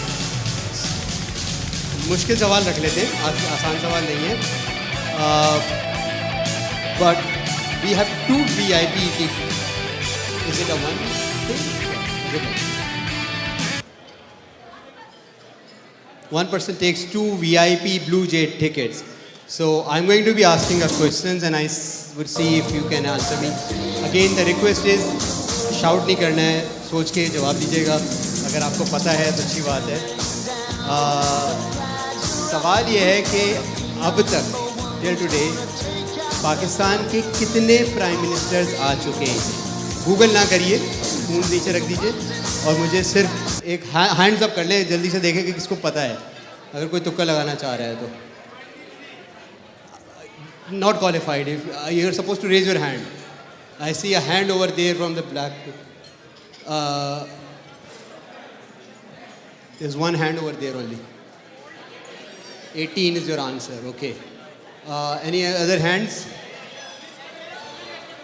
Who? 23, okay, that's another hand, but Google कर लिया है लोगों ने अपने. 22, 21, 21, नहीं किसी का भी सही आंसर नहीं है.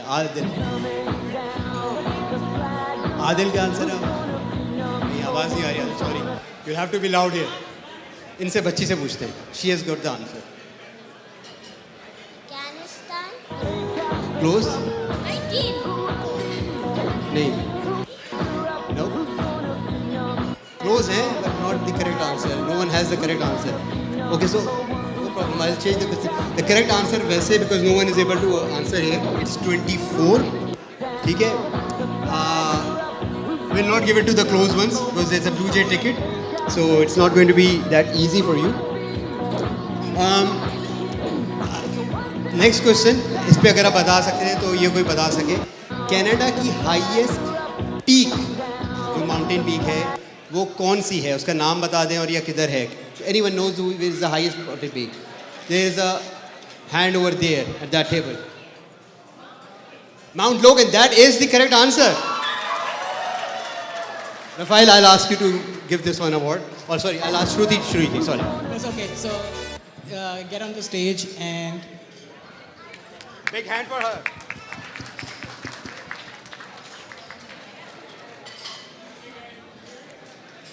Before the next questions, I also want to give a very big shout out to Farhan Jalali and Yunus Bhai on the DJ.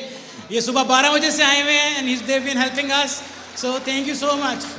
And their company is Beatbox Entertainment.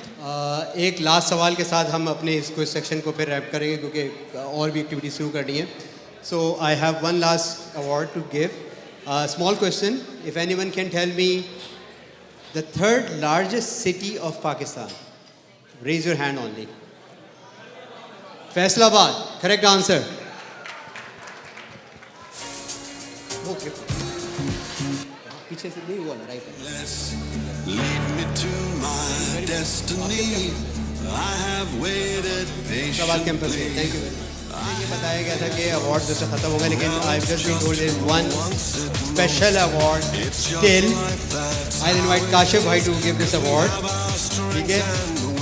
और काशिफ भाई आप आ जाएं, हम लोगों से सवाल करते हैं और उसके बाद ये हम अवार्ड देंगे. There's a tablet inside in this one. ठीक है? अच्छा जी. Are you guys ready here on this side? Because मुझे उधर से हाथ वैसे कब उधर लोग भी काफ़ी कम है. But if anyone can tell me, Canada में ओलंपिक्स कब हुए थे? If anyone knows that.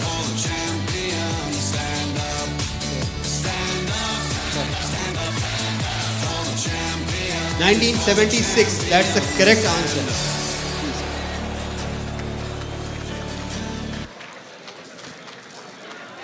और अब नेक्स्ट शायद रिजवे पे होंगे. Ahmed भाई. Congratulations. I have to pick myself back up, and when I fall down, Thank you, Kashif bhai.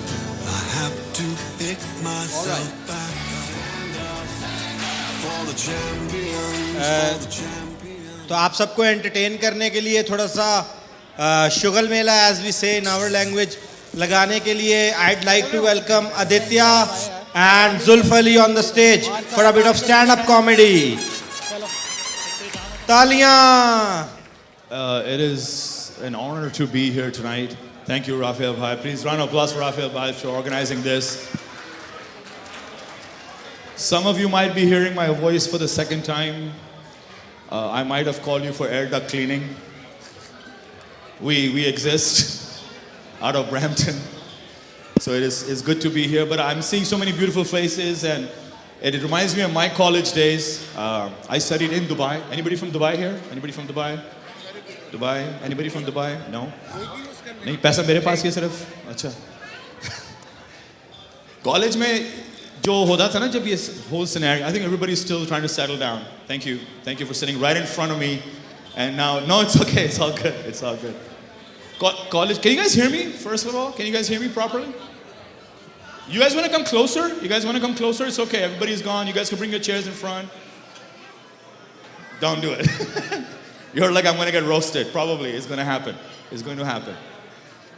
Can you guys hear me at the back there? Yeah, you guys? Clearly?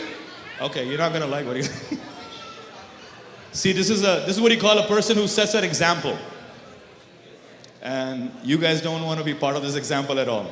Are you guys tired already? You close? I agree, that's absolutely right. But the people at the back are like, just, bas khatam kariya, ghar jana hai.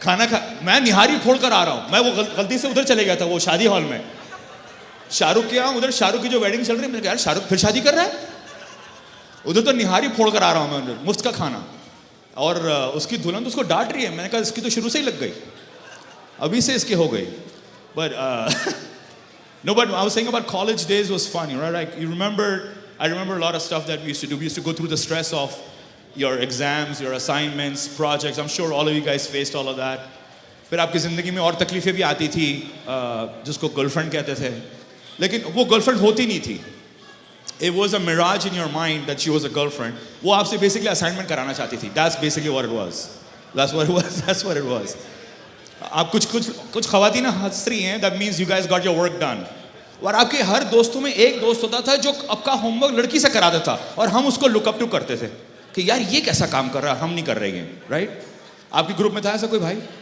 कौन था आप तो नहीं लग रहे मुझे वो group में से आप होमवर्क करते थे शायद लोगों के अपना भी नहीं करता था नहीं तो हमें भी स्कूल में ना कॉलेज में मोहब्बत हो गई एक लड़की से उसका नाम अमरीन था वो she is definitely not here so I can talk about her हाँ नहीं दुबई में तो जब मोहब्बत हो गई तो you want to impress the girl as much as you can whether you do your assignments आगे पीछे भागते थे बुक्स उठाते थे ये सब हरकतें होती थी लेकिन फिर उसने एक दिन मुझे कहा कि मैं तुम्हें घर पे फ़ोन करूंगी देखो मैं I know I don't look it but मैं when internet started is when I was a young man तो मैं फ़ोन चेक कर रहा हूँ कि इंटरनेट के वो लाइन नहीं लगी हुई अम्मी ने फ़ोन नहीं उठा लिया अब मैं सोचूं मैं डायलॉग क्या बोलूँ कि फ़ोन करेगी you have to sound cool right like men sir you know what I'm talking about right you have to sound very impressive the first line has to be impressive right what was your first line sir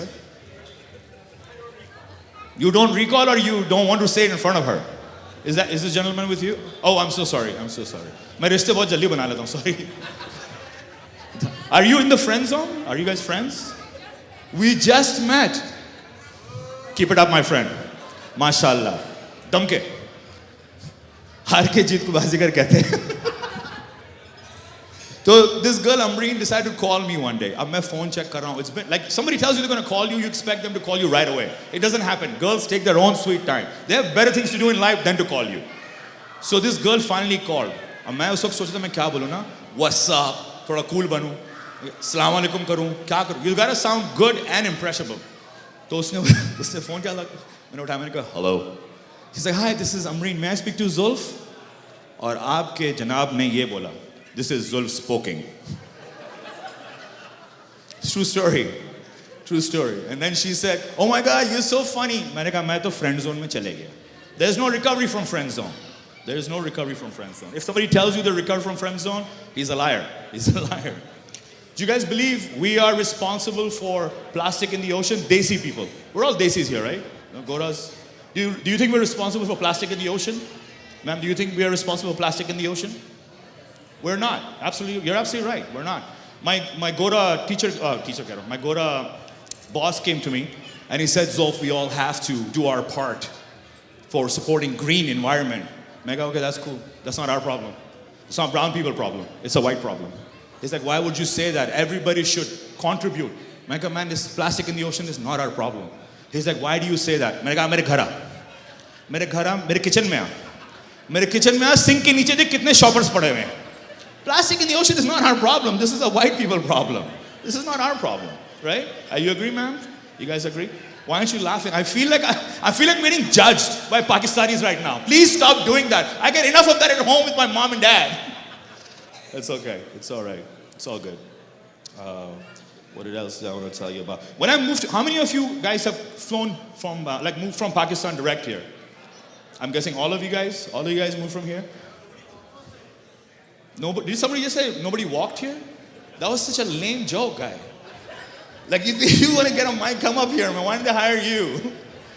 They're laughing at the stupidity of the joke. But it's okay. You know what? Well tried. I appreciate that. I appreciate you trying to help over here. Improvising, yeah, no, I agree. No, but when I moved here, you realize there are a lot of things that you don't know about white people, right? Like Richard is called Dick, I don't know why. Robert is called Bob, I don't understand why they call him Bob. His name is Robert, right? Why they call him Bob? And then I heard a name that I've never heard in my life, which means she has the runs. Like usko potty aayi hai. Do you ever heard this name? Tatiana. I met this lady and she's like, my name is Tatiana. I'm like, you need to go now.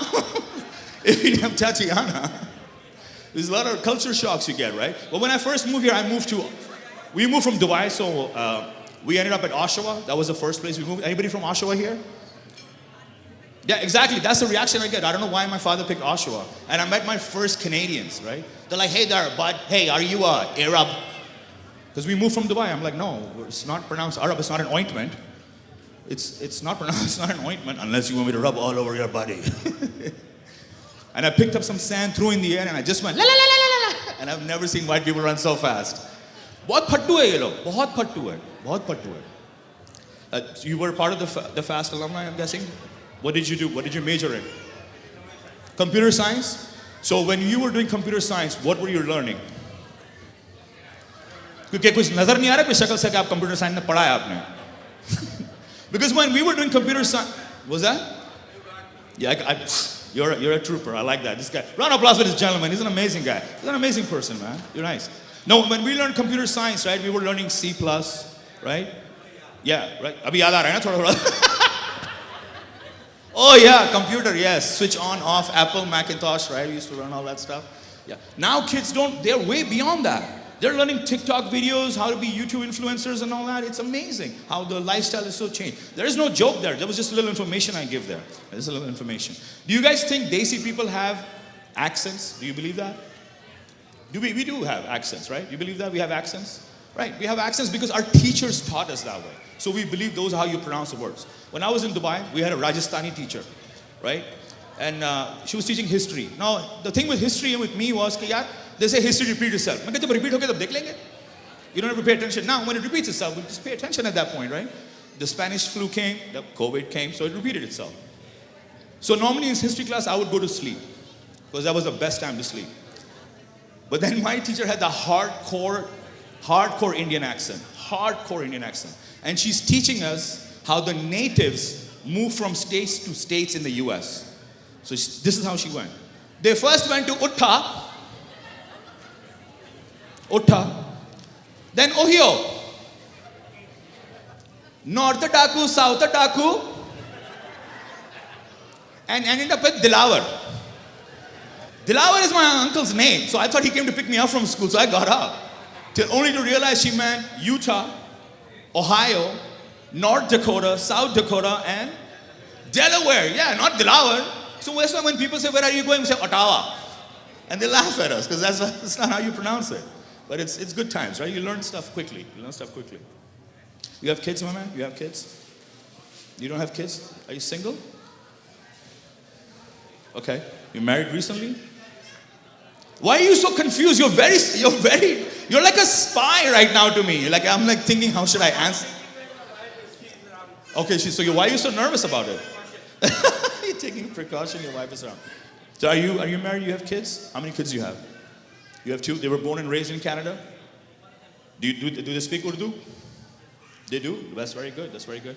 Do you guys, any kids here who speak Urdu fluently? Well, you're not a kid that you're raising your hand. Your kid, you're like, oh yeah, I speak Urdu. You can speak Urdu? That's really good. That's good. So I have 2 kids, and for some reason they refuse to learn the language because they think they're born here, which is not true. My daughter was born here, my son was born in the America. क्योंकि यार पहले कोशिश वहाँ की थी anchor baby करने के लिए, फिर Trump आ गया, so we came running here. So it's just true story. Sometimes life is, of errors. So where was I going with this? Yes. So my son, when he tries, because we tell him, yaar koshish kar. For Eid, I tell him, say Salaam Alaikum, Eid Mubarak, mujhe pizza khana hai. And for some reason, I don't understand why he does this. He's like, mujhko pizza khana hai. I'm like, why do you sound so like you're challenged? Why do you do that? I don't understand why they do that. But I think it's just to mimic things, right? Kids are funny. Kids are funny. My daughter, super racist towards brown people. She has a very traditional Muslim, Arabic Muslim name, Zoha Ali. She goes as Zoe. I live in Burlington. I know you guys thought Brampton. I have money, like I said, from Dubai. So I moved to Burlington. Anybody from Burlington here? Of course. Burlington people. You're from Burlington? Whereabouts in Burlington? Walker's End? Halton Village. Fancy pants. Fancy pants. I'm from Walker's End Mainway. Just a little gharib. Just a little gharib. No, so my daughter goes to like an all-white school. And then she's so funny. She's like, when she was 4, she's like asking me stuff. Now, when you're home, parents, you know what I'm talking about. Your desiness comes out, right? Chappal utha ke marna and all that, right? But you have to be careful they don't say this in school. Man, when I said that, you looked at somebody. Do you hit your kids? Do you hit your kids? Do you have kids? Yeah, I'm talking to you in green. You don't hit your kids? Why? You should. My father always used to tell me, this hurts me more than it hurts you. If you don't hit your kids, that means you don't love them. You have to love them. That's what my dad used to tell me, at least. Maybe he lied, I don't know. So my daughter, she's like 4, and she's like, Daddy, what's that fruit? What's that fruit? And with a very thick Desi accent, I said, that's a banana. And she's like, what? I'm like, that's a banana. She's like, did you mean banana, Daddy? And she tagged up with my son, and they made fun of me throughout the day. They're like, Baba said, banana! Now what I don't get is, she made fun of the accent, I was cool with that. What is this? Who's teaching her this? We don't talk like this, right? And then once she was walking, and she's like, she was playing with Play-Doh. Many of you guys will refer to it as plasticine. You guys remember plasticine back home? In Gora town, it's called Play-Doh. So it's getting stuck on the carpet, right? And as a normal Desi father, the first reaction is, isko saaf kaun karega? Right? Like, you know what I'm talking about, right? So isko saaf kaun karega? Like, I need to bring vacuum and stuff. And so I'm like yelling at her in Urdu, and she's like, she gets up, puts her hand on her side, and she goes, I don't understand this funny language you're speaking to me in. Why is she doing this again and again? Which school am I sending this racist daughter to? So racist, so racist. But this is when I found out that she's truly racist towards brown people. She came to me and she said, Dad, my friend Jessica, and it's always Jessica, guys. If your daughter is a friend with somebody called Jessica, they're super racist. At least I believe that. She's like, my friend Jessica asked me, are we this Indian or are we la la la la la la la la? I know! So racist. So racist. Daughter's very racist. I'm guessing you guys are also from Pakistan Direct, from Alumni. Did you guys meet here or in school? But never met before. So how did you guys get married? Is arranged? But you guys are both in the same school. What are you guys doing here? Like, I think like these are raw agents. I don't know what's happening here. Who's from FAST here? You're from FAST and she's your +1. Maybe you should open with that. How about that? Maybe next time. So you guys like, okay. Anybody like met in school and now like is a couple? Anybody? Do we have a love story here? This whole table is love story? What kind of party were you guys having?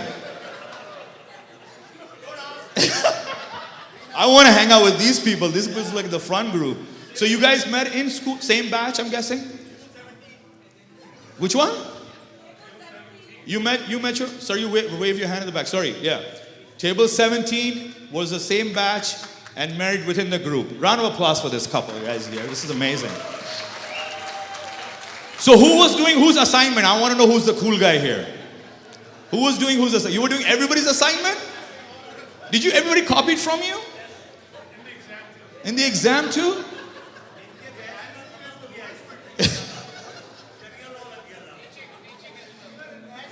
So all of you failed basically. That's that what you're saying? यार कहते हैं नकल के लिए भी अकल की जरूरत होती है. Did anybody change at least कि यार एक गलत कर लें? Just ditto copy, verbatim. Yeah. You copied and got more marks than him? That is so funny. That is hilarious. Do you guys get a lot of calls from CRA? From Brampton? Basically Brampton calls? Agent Smith. You know, just for once, I just want them to put a little effort. Like they'll call, they say, this is Officer Jonathan speaking. No, you're not. You're Pradeep. I know you. Why are you lying? Why are you lying to me? So एक दिन ना शुगल के लिए मैंने ऐसे ही बोल दिया. मैंने कहा, प्रदीप क्या कर रहा है? कह रहा है, तुझे फोन कौन? मैं कह रहा तूने मुझे क्यों कॉल किया? And he's like, sorry yaar, and he hung up. Just mess with them. Just mess with. Sometimes like I got a call today, they're like, sir, I have this Rogers. My name is Peter. I'm calling from Rogers. I'm like, you don't sound like Peter at all. Why are you lying? This is not making it easy for me. He's like, I hope you're having a good day. I'm like, I just lost my job, man. I am sorry. They're sympathetic though. I like the empathy is there. I like that. I like the empathy is there. So you guys, I want to come back to this. You guys are the same batch. What were you guys? Seniors. Oh, Nana Mataka. Seniors पे नजर रखी हुई थी कि इनसे फर्रे बनाएंगे. आप senior थे. Seniors. Acha. So who was like, who's like, how are you guys like, whose wife, who's like, I just want to know what the relationship is.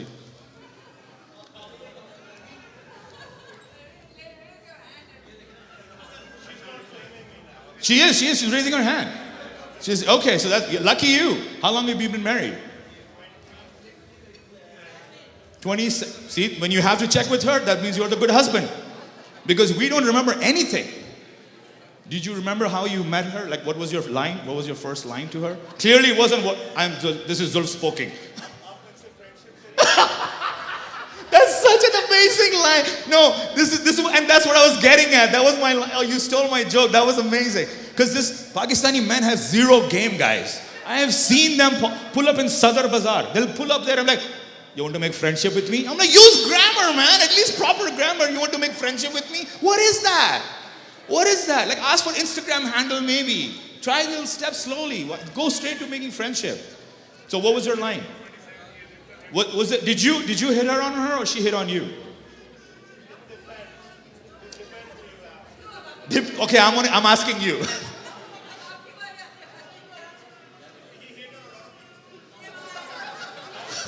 He hit on a lot of people. I appreciate because it's 2024. I'm glad you clarified that. Not people, just women. I appreciate that. And then she's like, okay, I accept you. I accept your friendship. Eventually. So you kept trying. You know you're gonna go home, back in the car with her. And she's like, बड़ा तुम अपनी जवानी के दिन याद कर रहे थे. Where do you guys live? Oh, that's going to be a long drive or you're going to get dandas, man. Okay, so you were hitting on a lot of other women and keeping her on the side. Acha, ye dekhe seniors. Ye hota hai fast mein. Fast is everything fast. So what about, okay, enough with you, man, because I think you're stealing everybody's thunder. What about you, sir? What's your story with your wife? Chal haath utha. I like that command. Haath utha. And she's like, what did you say? Ghar chale aap, main bata diyo haath uthane ke liye. That's the secret of marriage. So you said, sorry, before I jump to you, what's your secret of long marriage?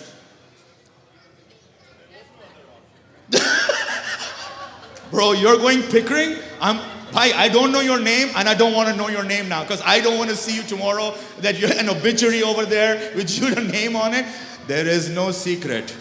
This is no option. Yahi thi, yahi se kar li bas. Right, sir. Okay. So where is your Mrs.? I saw. She's a feisty one. She was fighting with everybody earlier. So she's like talking for the whole table. Number 17, dekh le, ye dekhe. Oh my God, she got up. Help me! Rafael bhai, she's getting, no, sit down. I didn't ask you to stand up. नहीं, आप बैठ के भी सुना सकती हैं. हाँ, तो आपकी story बताएं. कहानी सुनाएं आपकी. How did you mingle up? Okay, she's in a habit of standing up. I don't know, guys. I feel like this is a fast thing that you have to stand up and talk. Except this gentleman, he's like, I don't care, bro. I'm chill. Okay, tell me, ma'am. Sorry.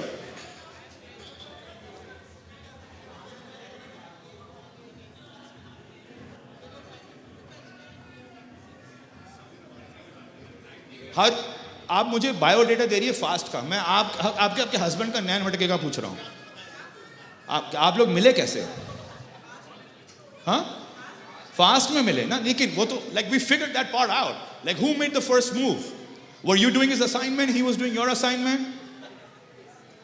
He's senior, yeah, so you must be like, I like that guy. He's got a charm. He wears glasses and he wears a blue shirt and his teeth are shiny. He's got veneers done. Like what was his charming effect? What was his charm? Did you just say his handwriting was good? Is that what you said? He's like, yes, my handwriting is very good. Cursive. Cursive, we call it joint handwriting back home. So what was the thing that impressed you about him?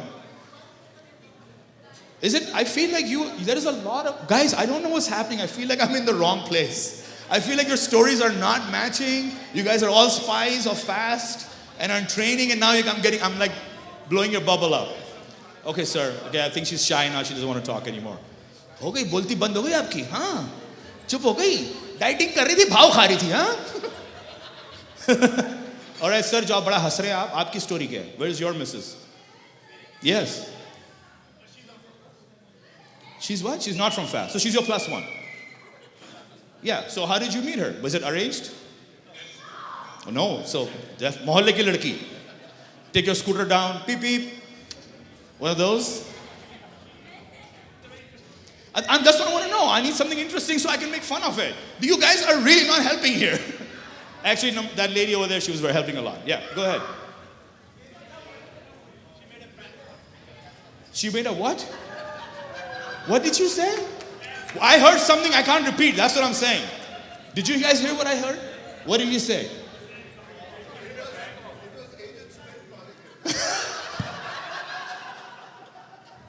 You guys are so much fun. Round of applause for this lovely table here. They've been an amazing troupe. Amazing guys. Are you guys ready for your next act? Your fun act. The only Indian I brought here. Any Indians in here right now? I brought a spy with us today to perform for you guys. He's going to do it. Any Punjabis in the house? Punjabis, make some noise. Only this side. Where are the Karachi people? It's like, I feel like we're scattered. We're not really happy about being here. Where are the Karachi people at? Okay, where's the rest of Pakistan? Because it's Karachi and the rest of Pakistan for me. Okay, that's nice. So there are a lot of Punjabis in the house? There are Punjabis in the house who speak Punjabi? Okay, so the next comic coming up is a very close friend of mine. We work together, we tour around our city. Put your hands together for Aditya from India.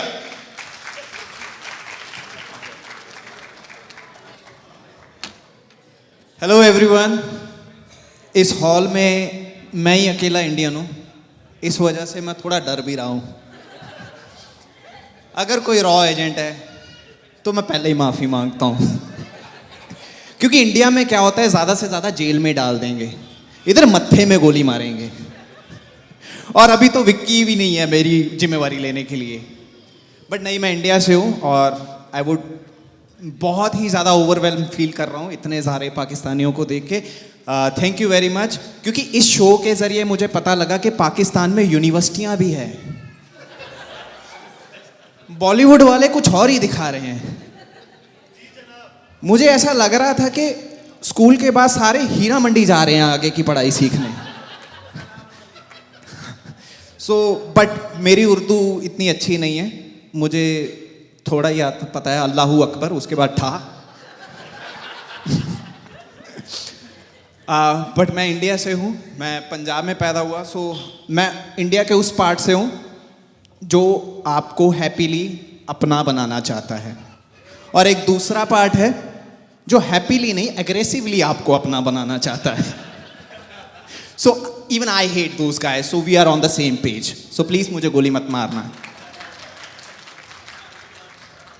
हाँ मैं पंजाब में था पंजाब में मैं बड़ा हुआ हूँ तो पंजाब में जैसे जैसे मैं बड़ा हो रहा था तो मुझे पता लगा कि पंजाब में है बेरोजगारी महंगाई नशे और बेकार सरकारें मैंने सामान उठाया मैं कनाडा आ गया मैं कनाडा में क्या देख रहा हूँ बेरोजगारी महंगाई नशे बेकार सरकारें मुझे लग रहा है मैं ही मनूस हूँ मैं जहाँ जा रहा हूँ उस कंट्री का बेड़ा गर्क हो रहा है या कोई भरोसा नहीं कल को मैं दुबई चला गया शेख सड़कों पे सोने लग जाएंगे बेचारे मजराटियां बेच के कोरोला पे आ गए ऊपर फौदी त्या हबीबी हॉप इन अल्लाह अकबर ठा गड्डी फट गई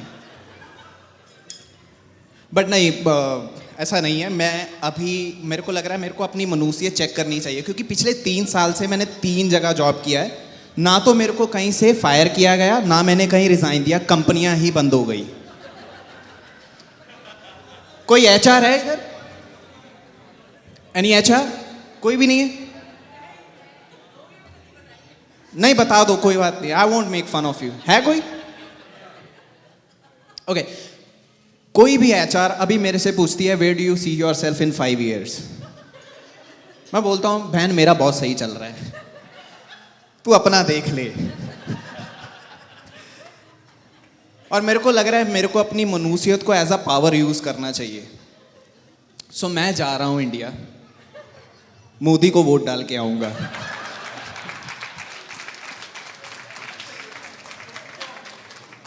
नहीं, टू द स्पाई और रॉ agent, I love Modi. I think my mother and Modi ji has one thing in common. रोज दोनों जाने मेरे बाप से रात को गाली खाते हैं।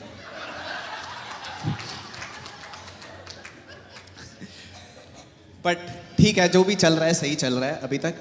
बट मुझे ऐसा लगता है कि इधर आकर बहुत सारे लोग बोलते हैं कि यार हमारे इमिग्रेंट्स ने गंद डाल दिया है। एक बार मेरे पेरेंट्स आ जाएं, ट्रूडो आज़ादी की जंग छेड़ेगा। क्योंकि मेरे पेरेंट्स की ना कंप्लेंट बहुत है। मैं अपने पेरेंट्स को इधर बुलाया, उनकी कंप्लेंट्स थी कि ये कैसा मुल्क है तुम्हारा, इधर छत्ता नू पक्खे नहीं लगे, टट्टी नू टूटी नहीं लगी। That was they were saying. So मैंने उनको इधर बुलाया, मैं टिम हॉर्टन लेके गया। मैं कहा डैडी इत्थे दी फ्रेंच वनीला ये पियो। कहते सुक्की पीवा, नाल कुछ बिस्कुट बास्कट लेके आ। मैं कुकी लेके आया, कहते आ कि खाली लेके आया, पैकेट लेके आ। मैं क्या इत्थे इदां ही मिलदी। कहते इन्नी तरक्की कर ली थोड़े मुल्क ने, इन्हां को बिस्कुटां दे पैकेट नहीं बने। फिर मेरे डैडी, मैं क्या शुक्र है मैं क्रोसांट नहीं लेके आया, नहीं इन्हां ने कहना सीगा कि इन्नी तरक्की कर ली थोड़े मुल्क ने, इन्हां को पैटी च आलू नहीं पाए। मेरे को लगा यहाँ तक एम्बैरेसिंग मोमेंट खत्म हो गई, पर यहाँ शुरू हो रही है। मेरे डैडी ने टिम हॉर्टन से फ्रेंच वनीला का ढक्कन खोला, कुकी विच पियोई है तो फिर खाधी है। मैनेजर दे तरेलियां देखियां मैं। मेरे डैडी मैनू ना फोन ते हमेशा कहते रहते थे कि मैनू जिउंदे जी तू नहीं बुलाना इत्थे, मैनू नहीं दिखाना। मरण तो बाद मेरी जो अस्थियां हैं हमारे इधर दफनाते नहीं हैं, हमारे आग लगाते हैं, तो उसके बाद जो एशेज होते हैं वो पानी में डालते हैं। तो कहते कि जे तू मैनू जिउंदे जी नहीं बुलाना, मरण तो बाद मेरे फुल नायगरा फॉल्स उतार दी। मैं कहा पापा गर्मियां च मरियो। फिर पता लगे दिसंबर च बर्फ की सिल्ली ते फुल तार रहा मैं। इत्थे अप्रैल चढ़ गया, मेरे डैडी नू मुक्ति नहीं मिल रही। वो बेचारा नायगरा दी सड़कों ते वाइट वॉकर बन के घूम रहा है, लोगों नू डरा रहा है। विंटर जान वाले आ, समर आने वाले आ। सो मैं इत्थे लै गया अपने पापा नू। हमारे पंजाबियों को, हमारे इंडियंस को, देसी लोगों को एप्रिशिएट नहीं करना आता नेचर को। जैसे ज़्यादातर क्या होता है, कोई भी गोरा जाएगा, what a beauty, what a scenic view, मेरी फोटो खींचो। मेरे डैडी का क्या क्या क्या क्या कुदरत ने नज़ारे आ, ते पानी आ रहा इत्थे ही भावें टट्टी करके इत्थे ही चित्तड़ धो लो। ये किद्दां दा तरीका एप्रीशिएट करन दा। और गोरियां दा मैनू समझ नहीं आता, इन्हां नू लग रहा है कि कपड़े सिर्फ सर्दियां च पाउण वाली चीज़ है। उत्थे बीच दे उत्ते एक गोरी लम्मी पई हुई, ये सोच के कि सूरज दियां सारियां किरनां उहदे ते पैण, कि विटामिन डी अज घरे लै जाएगी डिक्की च पा के वो। पर इन्नियां उहदे ते सूरज दियां किरनां नहीं पै रहियां जिन्नियां मेरे डैडी दियां नज़रां पै रहियां। मैं कहा पापा बस, वो बेचारी टैन होण आई है, तुसीं काली करके भेजनी है।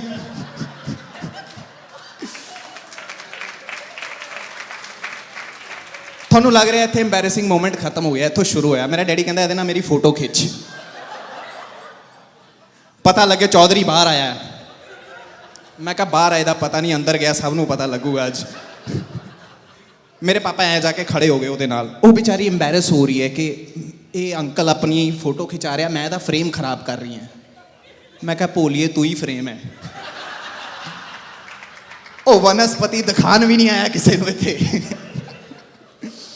बट ये कुछ चल रहा है बट मेरी प्रॉब्लम मेरे पेरेंट्स नहीं है वो सैटल डाउन हो जाएंगे मेरी इतने प्रॉब्लम है करियर मैं कैनेडा आया सीगा करियर बनान I came to Canada to make a career it's been 3 years I am still making resumes I don't know की ऑब्सेशन है इतनी जॉब एजेंसी का रेज्यूमेस नू लेके इनको जर्नल लेबर का रेज्यूमे चाहिए डब्बों पे टेप लगाने के लिए क्या स्किल सेट लिखूं मैं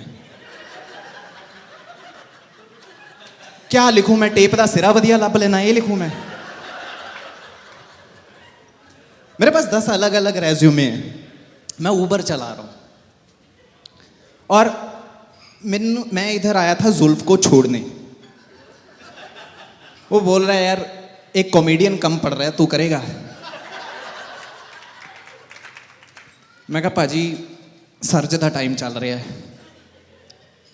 वो कहना मैं $20 दूंगा टिप तेरे को मैं कहा बताओ किधर करनी है मैं इधर ही करता हूँ आप मेरे को $30 दो सर मैं इसके साथ लैप डांस करूंगा कुर्सी के साथ anybody is having $50 can sit on my face right now मैं इतना जॉबलेस हूँ अभी बट मेरे को लग रहा है करियर में कहीं ना कहीं संभाल लूंगा मेरी जो यहाँ मेन प्रॉब्लम है वो है slang I am dyslexic in language मुझे नहीं समझ में आता मेरे को जब यहाँ पे बोला गया था कि फास्ट यूनिवर्सिटी है फास्ट का कल्चर है तो उन्होंने बोला कि फास्ट का ना एक कल्चर है फास्ट में हमारे पास नंबर नहीं आते हमें नंबर नहीं मिलते फास्ट में तो मैं ये सोच रहा हूँ यार कि रोज़ों में एग्ज़ाम रख ही क्यों रहे हो कोई और डेट रख लो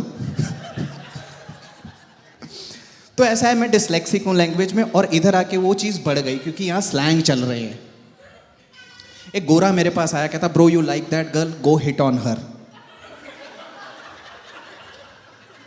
क्यों मारा मैं उन्हों just because I am desi you think I have right to hit every girl I like that stereotype right if I have to hit her I have to marry her first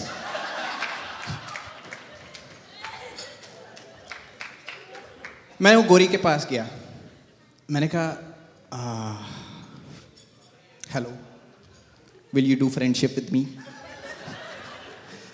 वो बोली what is your love language मैं कहा पंजाबी वो बोली no no no honey how you express love like kissing on the forehead hug holding hands मैंने कहा aunty मैं देसी हूँ Me doing all of this, that's not love, that's molestation. मैंने तेरे साथ खड़ा होके सांस ली. It's an FIR statement, not a love language. इतने में उसका बॉयफ्रेंड आ गया. वो काला हो, what's up dog, later dog, see you dog. तू कुत्ता. You dog. Your wife is a bitch. Your son is a puppy. That too not even a cute one. फिर वो बोला go back to your country I thought offer दे रहा है मैंने are you buying me a ticket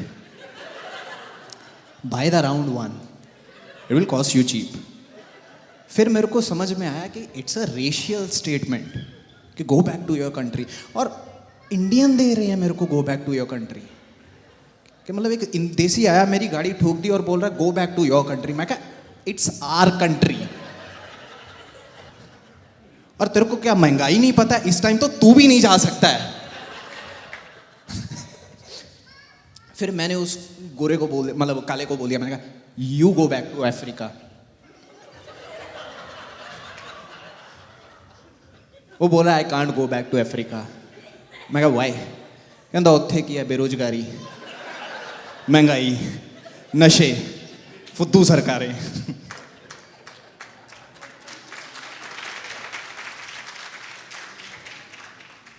thank you guys that was my time but हाँ अगर कोई इनसाइट चाहिए इंडिया की तरफ से कुछ मैं गद्दारी करने के लिए तैयार हूँ कुछ पूछना है कुछ हाँ